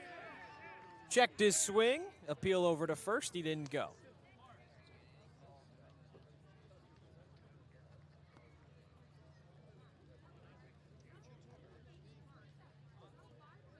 Agresti came in to pinch hit against Hyannis back on opening day. Reached on an error. Scored 1 of the 2 runs for the Gatemen. Now in a 2-2. Fastball. Took it all the way. It missed outside. I keep going back to with Agresti. No matter what the result of the at-bat is, he just works deep counts again and again. Gets the pitch count up, and really haven't seen an at-bat here tonight or this summer that hasn't been a quality one. 2 of those strikeouts against YD came on full counts. Flares that one into center field. It drops for a hit. Here comes Clark. He's getting waved home. No throw to home. And that'll be 9-5 Gatemen off the bat from Agresti. An RBI single from the catcher extends this Wareham lead to 4. So that's also the value of deep at-bats. You see more pitches, get your timing down. Williams had been pumping that fastball into the zone. Agresti got one up. Did get a ton of contact on it, just getting that into center field. But hit it where they ain't. Another quality at-bat. Good results for Agresti.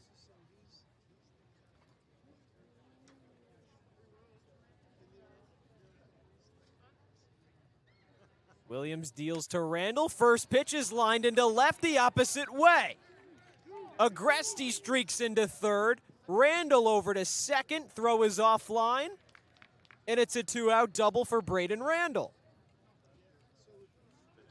First pitch the lefty sees. He goes the other way with it. Beautiful job to go the other way. Hitting it where it's pitched. Not trying to do too much. Got a lot on it on the exit velocity. This 2-out hitting from the Gatemen. Now up by 4, they're in a much more comfortable spot, really trying to ice this game. Randall 3 for 5 now today. Double 2 singles, strikeout, and a fly out to center. That brings up McDonald. He's got 2 hits today as well. 2 in scoring position. First pitch is upstairs, gets past Briggs, into home plate, sliding safely is Agresti. And the Wareham lead is double. 10-5 Gatemen here in the 8th. from 3-0 down after the first, a 10-2 run over the span of the last 7. Everything's going right for them right now. Even on the other side, the wild pitch is a 4, up to 4 errors for Hyannis tonight. Give Wareham credit, they've put them in tough spots. Williams goes home, the 1-0, upstairs. McDonald takes it, 2 balls, no strikes. Randall's now over on third. McDonald's at the plate. Gargett waits on deck.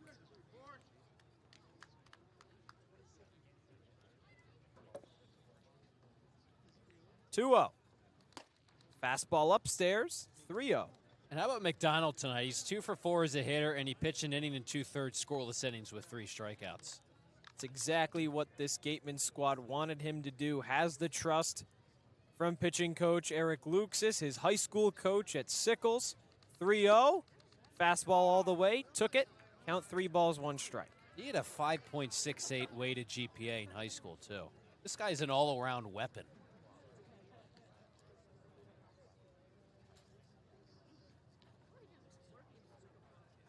(3-1). Swing and a miss from McDonald. Payoff coming up. 5.86? 5.68 weighted GPA. 6.68. I mean, 5.68 is probably the amount How of time. does it get weighted that high? I don't know, but that's probably the amount of time I could eat this slice of pizza. That's probably about it for me. Oh, how was the pizza? It's good. Okay, good. Randall on third. Payoff. Upstairs, and McDonald works a walk. Back on the corners for Gargett. This second half of this Gatemen order really showing the damage that they can do. Yeah, we've gone from early in the season, a name or two that was really producing. Now everyone is producing, 1 through 9. It's just continued to build and build and build each game for Wareham. More guys are getting knocks. We knew it would probably only be a matter of time. The more at-bats these guys got, getting their timing down with the wood bats. And I think you're seeing that. Wareham knew they had so much talent on this team, both offensively and with the pitching.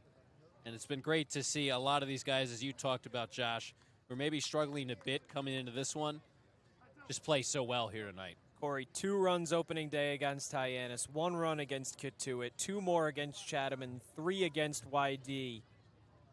Wareham starts 1-3 in those first 4 games, put up 8 total runs, now have 10 tonight.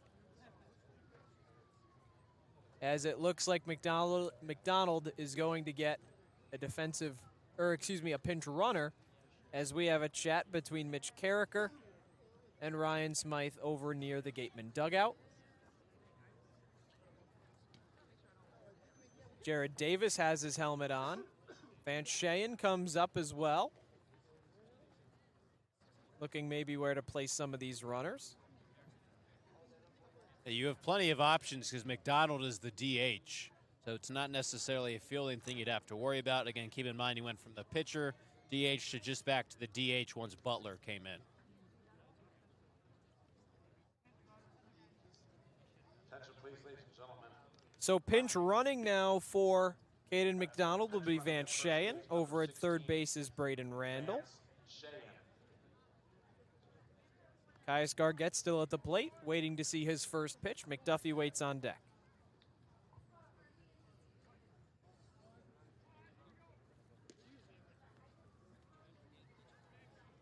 Gargett, 2 hits today.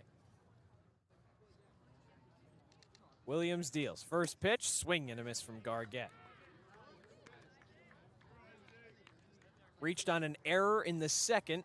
That was a missed throw from the third baseman Willits. That helped score the Gatemen's first 3 runs of this contest. Since then, infield single in the 4th, single in the 5th. Ground out back to the pitcher in the 7th. Check back over to first. Shayen in safely.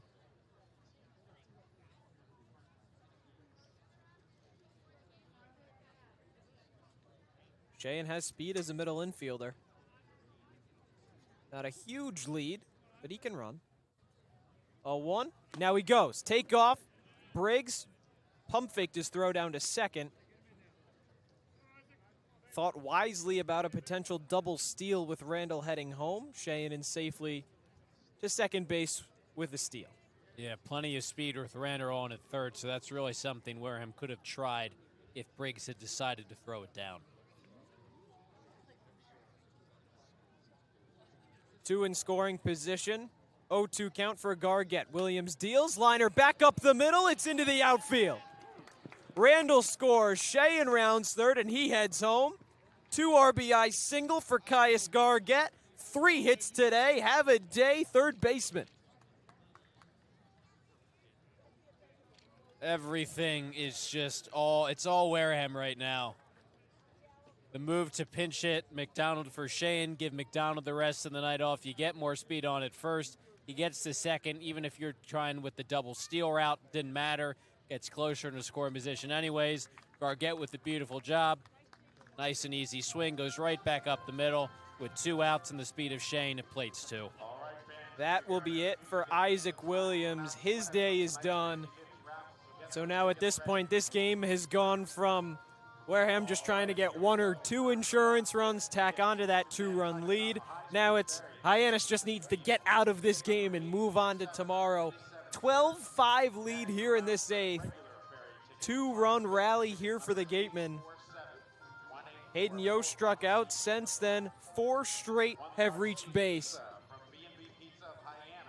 And while a new pitcher on the mound for the Harbor Hawks warms up, we'll take a break here on Cape League TV. 12-5 lead for the Gatemen, trying to head back to 500 for the first time since the start of the season. At the Mass State Lottery, we know there's no bigger win than the $1 billion we provide each year to support all 351 cities and towns in Massachusetts. Now that's how we all win. The Mass State Lottery. Welcome to the state of winning. Insurance has been servicing Wareham and the surrounding areas since 1980. Call Legacy Insurance for all your insurance needs at 508-295-1315. Legacy Insurance, your hometown agency. A good personal injury attorney is very difficult. If you or a family member has been involved in an accident, hurt at work, suffered a slip and fall, or have been injured due to negligence of someone else, contact the lawyers at Reedy, Kiernan, and McNally, LLP today. They are experienced trial attorneys who practice in all of the courts in the Commonwealth. The firm has been recognized by Best Lawyers in America for outstanding legal representation. Contact Reedy, Kiernan, and McNally, LLP today. The firm is located at 267 Main Street in Wareham. Reedy, Kiernan, and McNally, LLP also has offices in New Bedford and Falmouth. Call 508-295-0286 or visit their website, www.rkm-law.com. Things have really gotten out of hand here for the Harbor Hawks. It's a 12-5 lead for Wareham, about to reach 500 for the first time since before this season started at 0-0. But, Cory, I failed to bring it up earlier. I got a quick shout of it in a little bit earlier in this inning. The pizza that you had, I've seen you've already downed a slice and a half of those 2 slices. Can I get a review on how good this pizza is? Should I do my Dave Portnoy Boston accent? No, I don't want to hear pizza that. Review time. 1 bite, everybody knows the rules. I'd say 7.3. It was very good. Okay. Very solid pizza. That's a solid score from Portnoy. I don't know if you're maybe a ballpark scale, ballpark pizza. But is there an adjusted scale? I think maybe a little bit. McDuffie, first pitch is a strike. But credit all the game day folks here making the food. I've heard really positive things about a variety of different I've food heard the options. walking tacos are pretty good. Our producer, Abby Smith, agrees.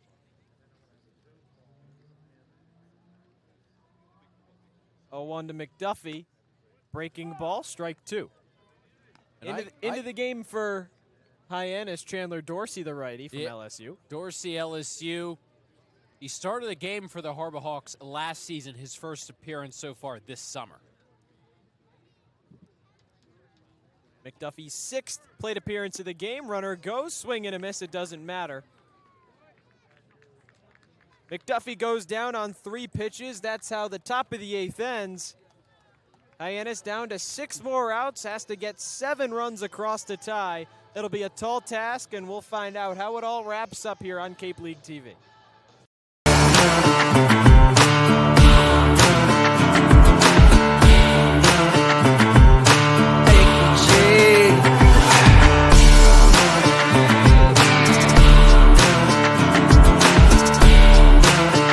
Oh,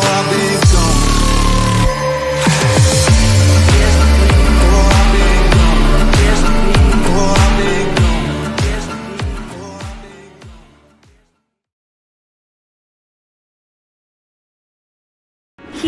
At the Mass State Lottery, we're known for our monster wins. But there's no bigger win than the $1 billion we provide each year to support all 351 cities and towns in Massachusetts. In our game, we know that supporting local businesses and helping communities is how we all win. Because at the lottery, we're all playing for the home team. Safe. The Mass State Lottery. Welcome to the state of winning. Law. Live, life, law. Covering all residential and commercial real estate matters. You live life to the fullest and let us sync law. That's synclaw.com. Sync with an I, not a Y. Be selfish. We represent only you. Sponsor of tonight's game, PCT Federal Credit Union, is proud to root for the home team. We're thrilled to offer great rates on auto loans, home equity lines of credit, and so much more. Visit us on Cranberry Highway in West Wareham. Josh Butler's day is done after 2 innings, 2 hits, 2 walks, and 2 Ks. Into the game now, Shea Went here for the Gatemen, Cory. It will be his second appearance out of the bullpen this summer. Has pitched 2 1/3, allowed 3 earned runs, 5 total runs through 68 pitches. So he can go a decent amount of way if you need him to pitch these last 2 innings. Close things out, could certainly do that. But hey, he'd love to just keep it rolling after Powell was charged for all 5 Hyannis runs. McDonald and Butler have seen a little bit of trouble, some base runners on, but hey, haven't allowed any to score. They've combined for 3 2/3 shutout innings out of the bullpen. Went's only appearance this season came against Chatham. First pitch now to Jason Walk, misses high and outside for ball 1.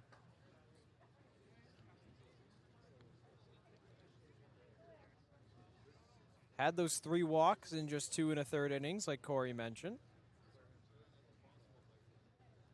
1-0. Chopper foul down the first baseline. And in this situation with the 7-run lead, if you're Went, you can be somewhat free and easy. You don't have to worry about being in a 2-3-run game against this Hyannis order. Just locate well. Don't walk a ton of guys to potentially get them back in this game. 1-1 pitch to Walk. Swing and a miss on the off speed. Count now 1 ball, 2 strikes. It is a good low leverage spot to try and get his confidence back here.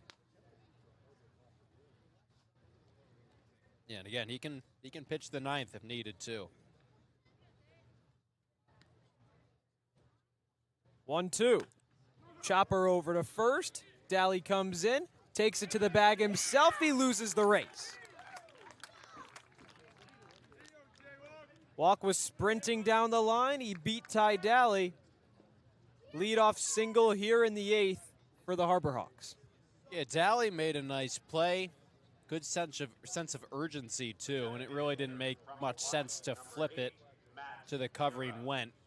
So just a bang-bang play, and give Walk credit. Still coming to play with this team down 7 in the 8th. Could be the spark plug that Hyannis needs to try and claw back in this game. Now back up to the top of the order, Matt Mira. 5th plate appearance for him today. Pitch finds the inside corner for strike 1.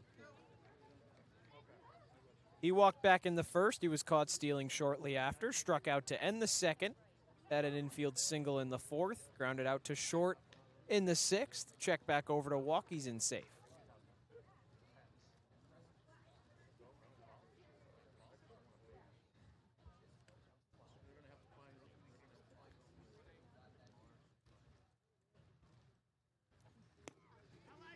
Swing and a miss from Mira, now behind 0-2. The other nice thing about a lead of 7 is it gives you the ability to focus almost solely on the batter, because obviously that base runner doesn't matter a whole lot at this point on at first. Just got to string together outs. Ahead on Mira, 0-2. Went deals. Runner goes. Throw down to second from Agresti is not in time. Agresti put that ball right on the money, pretty much right where you want it as a second baseman or shortstop. Randall was quick with the tag. Walk just got that hand in on the bag ahead of that tag, though.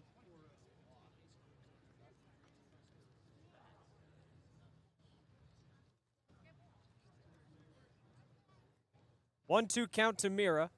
Walk stands on second. Happy feet over from second. 2 looks and now deals to home. Breaking pitch, misses upstairs. 2 balls, 2 strikes. Yeah, lots of dancing around at second, just trying to get in Went's head. Affect him as he pitches to Mira.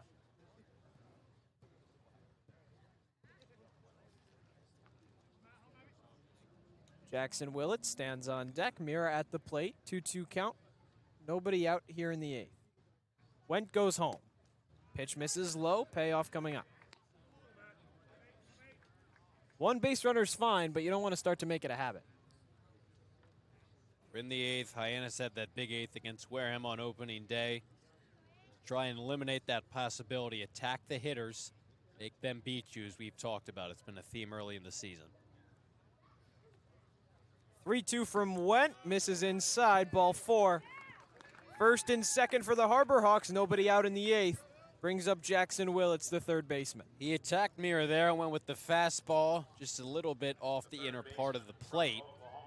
Obviously the mindset was right there, just couldn't locate it quite where he wanted it. Now a tough spot with the heart of this Harbor Hawks order due up. You mentioned it, Cory. Of course, Went probably can go these final 2 innings if Smythe wants him to. Don't want to burn an arm unless it's an absolute must.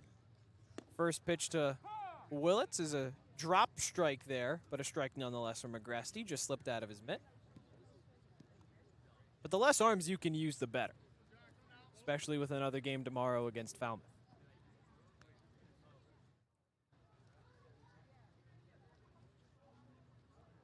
Oh, 1, runners go, double steal, throw down to second is in time to get him.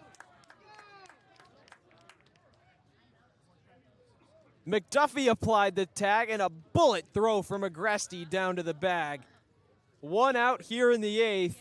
Walk over to third, but now only 1 in scoring position instead of 2. A huge first out to try and calm Went, potentially limit a big inning, and a great job on the decision to throw it down to second, and a great throw from Agresti. 1-1, pitch to Willits is in the dirt, ball 2. Interesting, Agresti opted to go to second there, especially just being a shorter throw over to third. Yeah. Walk did have a big jump, but Mira has showcased a lot of speed so far tonight. Either way, he got the out. Walk in that secondary lead was basically halfway to third anyways. I think Agresti saw that. 2-1. Swing and a miss from Willits. Count 2 balls, 2 strikes. And you got to have him, again, give him credit for having the awareness, knowing where Walk was, knowing that the chances you get the guy at third, it's a lower probability throw, maybe easier, but it was a higher chance you got an out at second. Went looks over, now goes home. Pitch misses in the dirt, ball 3. Full count coming up to Willits. Runner on third is Walk. He would represent the 6th run of this game for Hyannis. 12-5 lead for the Gatemen. 27 combined hits, but the difference 4 errors for the Harbor Hawks. 3-2. In the air to shallow center. Yost settles under it, makes the grab, now tosses home. Play at the plate will be close, misses the glove of Agresti, and sliding in safely will be Jason Walk. It's 12-6. Yost made that a lot closer than I think everybody here thought it would, about halfway home, and that could have gotten interesting. He got a lot on that throw, just a little bit up the third base line. Would have made the tag tough for Agresti because he had to shade up a little bit more to the right. Might have had Walk, but a really strong throw for Hayden Yost. Nice job by Went, though, to eliminate all the runners on base. Back out of the windup. First pitch to Bailey is hammered into center. Yost drifts back. He's at the wall. He makes the grab. Bailey gave it a carry, but Yost settled under it again. 2 putouts for the center fielder here. And now Hyannis down to just their final 3 outs. But before that, some more runs are a possibility for the Gatemen. 12-6 as we enter the 9th here from McKeon Field. Custom Soils, a subsidiary of the AD Makepeace Company, is New England's most experienced precision soil blender. Reed is the leading provider of the lightweight planting soil for green roof installations, stabilized stone dust for nature paths and pedestrian walkways, bioretention, rain garden soils, and specialized soils for athletic fields, including your newly renovated Spillane Field. To learn more, visit reedcustomsoils.com. Cape Cod 5 is proud to be the official banking partner of the Cape Cod Baseball League. Cape Cod 5 offers a broad range of financial products and services tailored for every stage in your financial journey. Reach out to us. We're here to help. When it comes to protecting your home, car, or business, trust the team that's been covering our community for generations. For personalized coverage and service that you can count on, the choice is easy. It's Morse, of course. Visit morseins.com today. Get ready for big results with our small machines. With more power, performance, comfort, and savings, they're ready for every job. And we're ready with plenty of inventory, the best support in the business, same-day parts availability, and locations across the Northeast.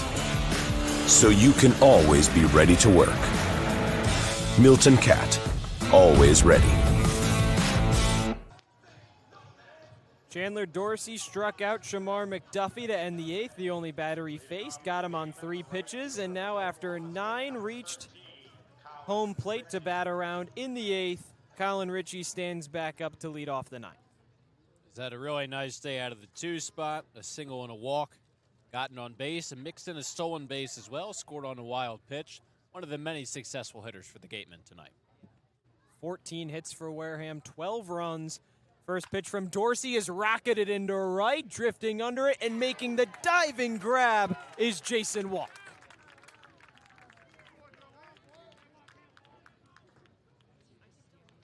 Ritchie a little out in front, gave it a really nice ride though.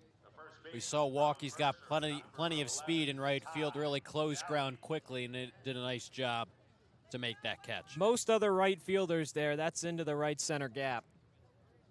And Ritchie's looking at a double. Instead, Walk takes it away for the first out of the ninth.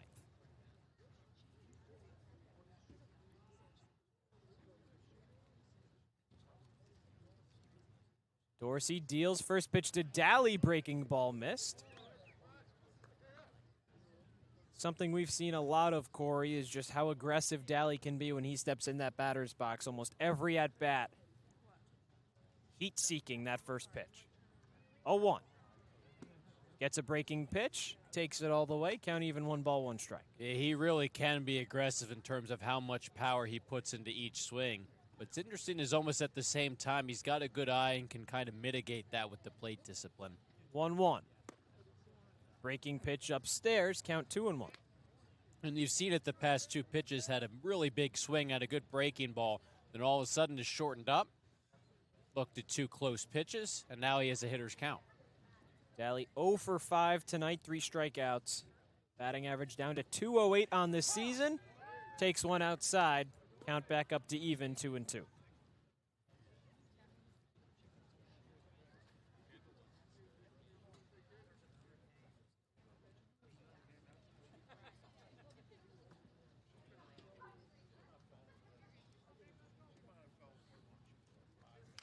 Fouled off and into the backstop. Count remains 2-2.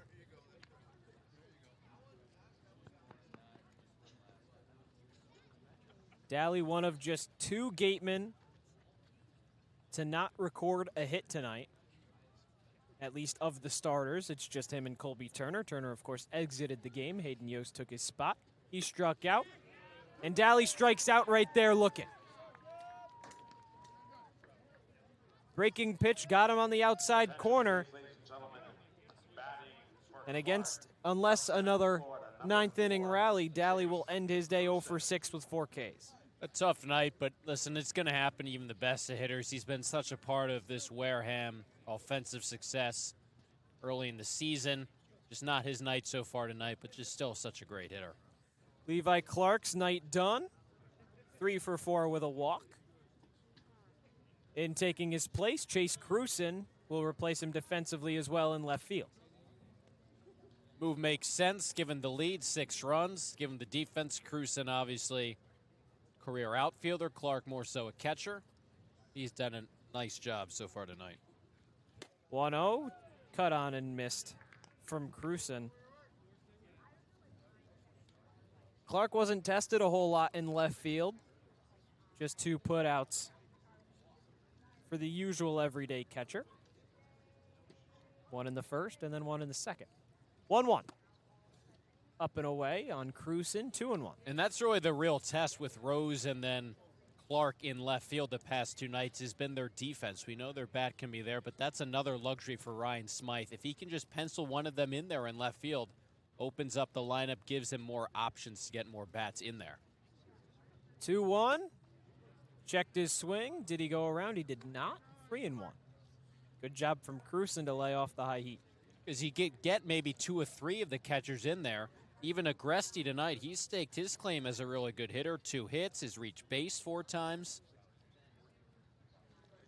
Dorsey deals 3-1. Breaking ball in the zone, strike 2.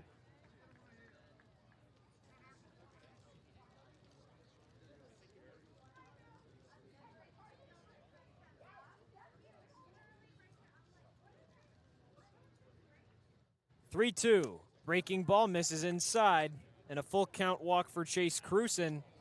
Hayden Yost now up for his second AB of the day. The center fielder from Florida, number 53. 18 total runs, 27 total hits, and 4 errors.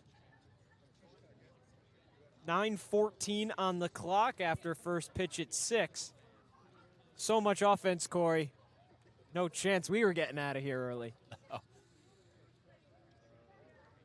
First pitch to Yost, misses inside, ball 1. Yeah, and for a scoreline to look like that, for a game to now go on past 3 hours at this point, really means that the offense has to come from both teams, but it's not coming from a couple guys, but really 1 through 9 in the order are contributing.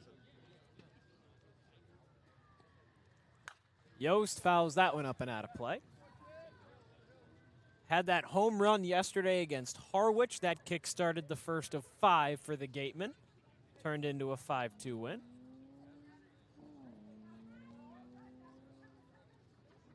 Wareham will be back at home tomorrow against Falmouth, 6 o'clock first pitch.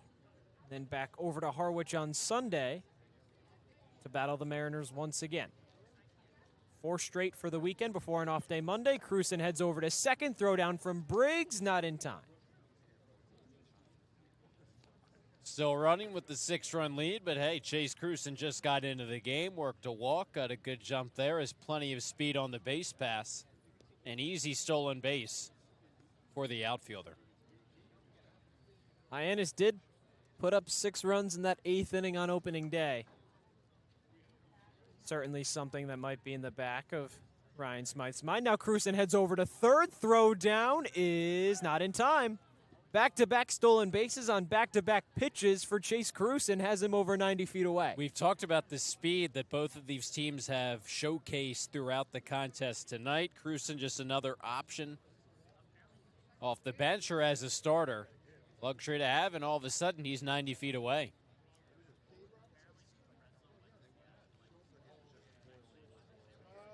(3-1) to Yost. Fouled off and out of play. Payoff coming up.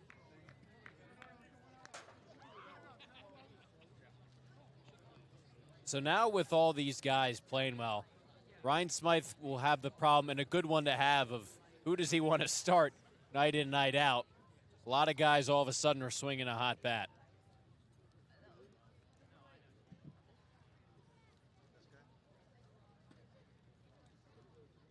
Payoff to Yost. Swing and a miss. Breaking ball fooled him, and that'll end the top of the 9th. Hyannis down to its final 3 outs as we enter the final half inning of action. 12-6 lead for the Gatemen. Harbor Hawks trying to claw back right here on Cape League TV. Here at the Mass State Lottery, we're known for our monster wins. But there's no bigger win than the $1 billion we provide each year to support all 351 cities and towns in Massachusetts. In our game, we know that supporting local businesses and helping communities is how we all win. Because at the lottery, we're all playing for the home team. The Mass State Lottery. Welcome to the state of winning. You can dream it. If you can cruise in it. If you can summer in it, fish from it, or take it for a day at the beach, we can protect it. The Baldwin Group. Protecting the possible. A good personal injury attorney is very difficult. If you or a family member has been involved in an accident, hurt at work, suffered a slip and fall, or have been injured due to negligence of someone else, contact the lawyers at Reedy, Kiernan, and McNally, LLP today. They are experienced trial attorneys who practice in all of the courts in the Commonwealth. The firm has been recognized by Best Lawyers in America for outstanding legal representation. Contact Reedy, Kiernan, and McNally, LLP today. The firm is located at 267 Main Street in Wareham. Reedy, Kiernan, and McNally LLP also has offices in New Bedford and Falmouth. Call 508-295-0286 or visit their website www.rkm-law.com. Bottom of the ninth here for McKeon Park. 12-6 lead here for the Gatemen. Now to end it off for the Harbor Hawks, Chris Rembert, Ryan McKay, Hayden Federico. Rembert, of course, 4 for 4 today. He's still a triple away from the cycle, Cory. Got a chance to do something special. Shea Went still on the mound here in the ninth. First pitch to Rembert. Chopped foul. Now back to the backstop. And that's why it was so important for Went to get out of that 8th inning without leaving guys on base for Rembert. Yeah, it's a 6-run cushion, but he with one swing can make it a lot tighter than it is. 0-1. Breaking ball, misses inside. Count even, 1 ball, 1 strike. Cory, just taking a peek around the league. Harwich beats Katuitt 5-0. YD beats Chatham 9-2. Brewster dominates Bourne 14-0. Falmouth takes it against Orleans 7-3. 1-1. Checked his swing, didn't go around. 2-1. Falmouth, the next battle for the Gatemen tomorrow. Both of those teams now back up to 3-3 on the season. Still going to be tied for second in the West Division. 2-1. Pitch misses. Drop ball there from Agresti. Count now 3 balls, 1 strike. Of course, this is all barring the Gatemen don't blow a 6-run lead here in the ninth. But that'll be a big contest for Wareham to try and move back above 500 for the first time this season. Wentz 3-1. Upstairs, misses, and a 5-pitch walk now for Rembert. 4 for 4 with a walk on the day for the left fielder. Really tremendous performance. And I think the way he's hit, you can really pencil him in 1 through 4 anywhere in the order, but all around, plate discipline, the approach, it's all been there. But yeah, a lot for the Gatemen to look forward to tomorrow against 2 squads playing really solid baseball at the moment. That'll be a 6 o'clock first pitch from Spillane Field. McKay in the box. Takes a fastball in the zone for strike 1. Especially, hopefully, the win against Hyannis tonight. They're down to 3-2-1. Falmouth Wareham up to 3-3. So tight so far in the early goings. Top 3 teams in the West standings. McKay takes strike 2.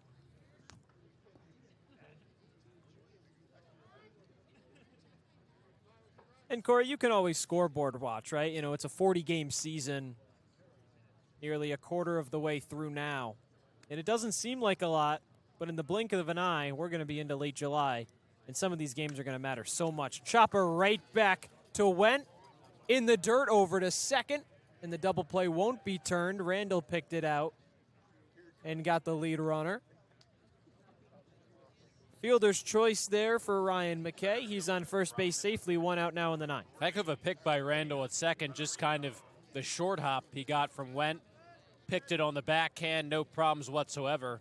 Didn't have a lot of time to react, Went throwing that from the pitcher's mound.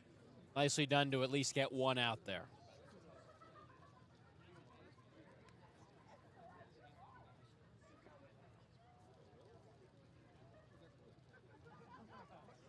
Federico takes a pitch inside. Hyannis will battle Katuitt tomorrow from Lowell Park. The Kettleers now 1-5 on the short season.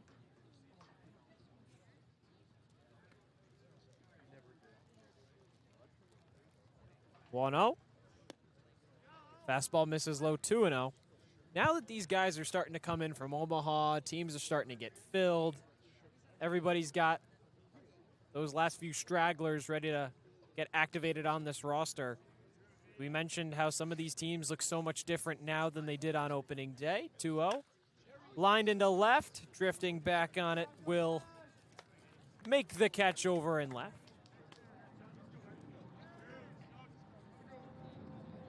That was cruising in as a defensive replacement. 2 outs. But Cory, just talking about it again, so much difference on this Gatemen team now than it was on opening day. That's only going to continue to change as more bats come in, a few more arms later on.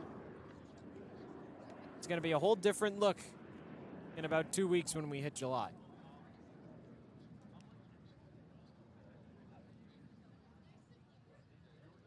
First pitch to Bates, breaking ball in the zone for a strike. Yeah, it was frustrating for them, 0-3 start, because you knew you had the talent. It just, the results weren't there in terms of a win-loss standpoint.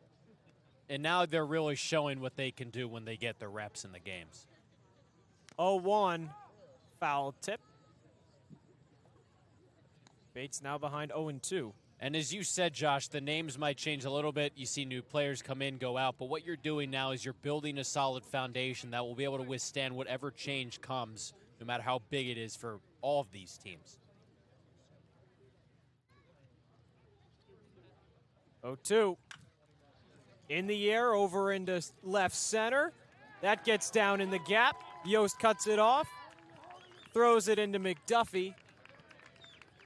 Now 2 in scoring position in 2 outs here for Hyannis. Still a lot more work to do, but not a bad start to try and pull off a miracle rally here in the 9th. Bates has been really impressive today with his ability to shoot the ball the other way. That time in the gap with some power. Extends his hands, works through the ball, lets it get a little in on him, but a nice job splitting the outfielders in left center field as this game continues.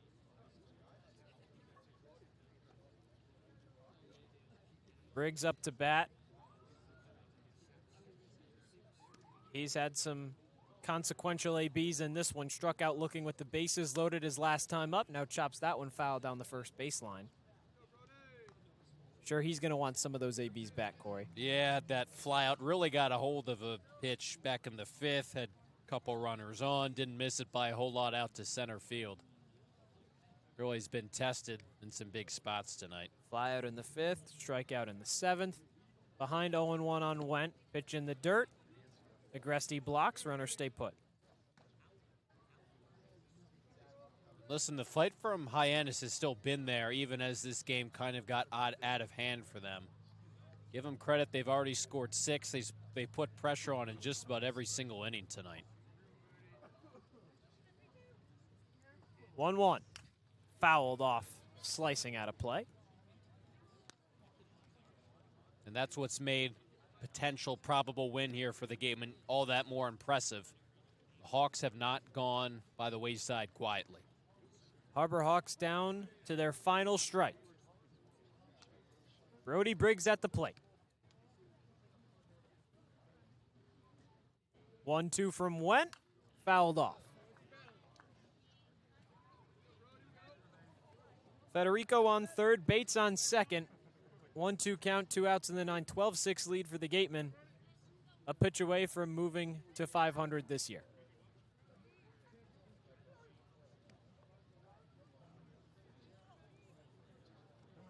Went deals. Chopper over to first. Played on by Randall at second, and now flips over to Daly at the bag, and that will do it. 3 in the 2nd, 4 in the 5th, and 5 in the 8th. Tally up 12 total runs for the Gatemen. They blow past the Harbor Hawks 12-6 and get revenge for opening day and move back up to 500 for the first time since the preseason. Josh, this win for Wareham was really impressive, I think, for a variety of reasons. Obviously, Hyannis has started well atop the West.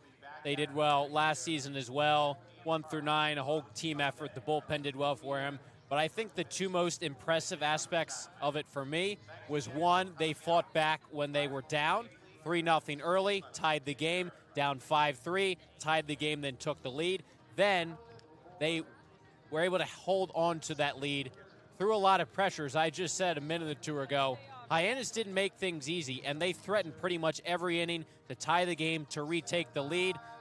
This Wareham bullpen did a nice job pitching out of pressure. The defense was solid all 9 innings, and a wire-to-wire, really strong win. Probably the best game of the season so far for the Gatemen. Chris Rembert had that 3-run shot in the bottom of the first. Wareham struck back, scored 3 on an error. That was by the shortstop. And then really never looked back from there. Hyannis did plate 2 more in the 3rd and 4th, 4 more in the 5th. And at that point, never gave the lead back up again. And that moves Wareham to 3-3 so far this season. And that will do it for tonight. The Gatemen back at home against Spillane Field tomorrow against Falmouth. The Commodores win today. Now they'll be 3-3. So a big weekend in this early season for the Gatemen to continue this momentum, a 3-game win streak riding into Saturday. And that will do it here from McKeon Park. For Cory Miller, our producer Abby Smith, our sideline reporter Rayna Maggelet, our other producer Chuck Luarasi, currently receiving an Emmy, a local Emmy that is, so congratulations to him. Bang. I'm Josh Richardson saying so long and guard the gate.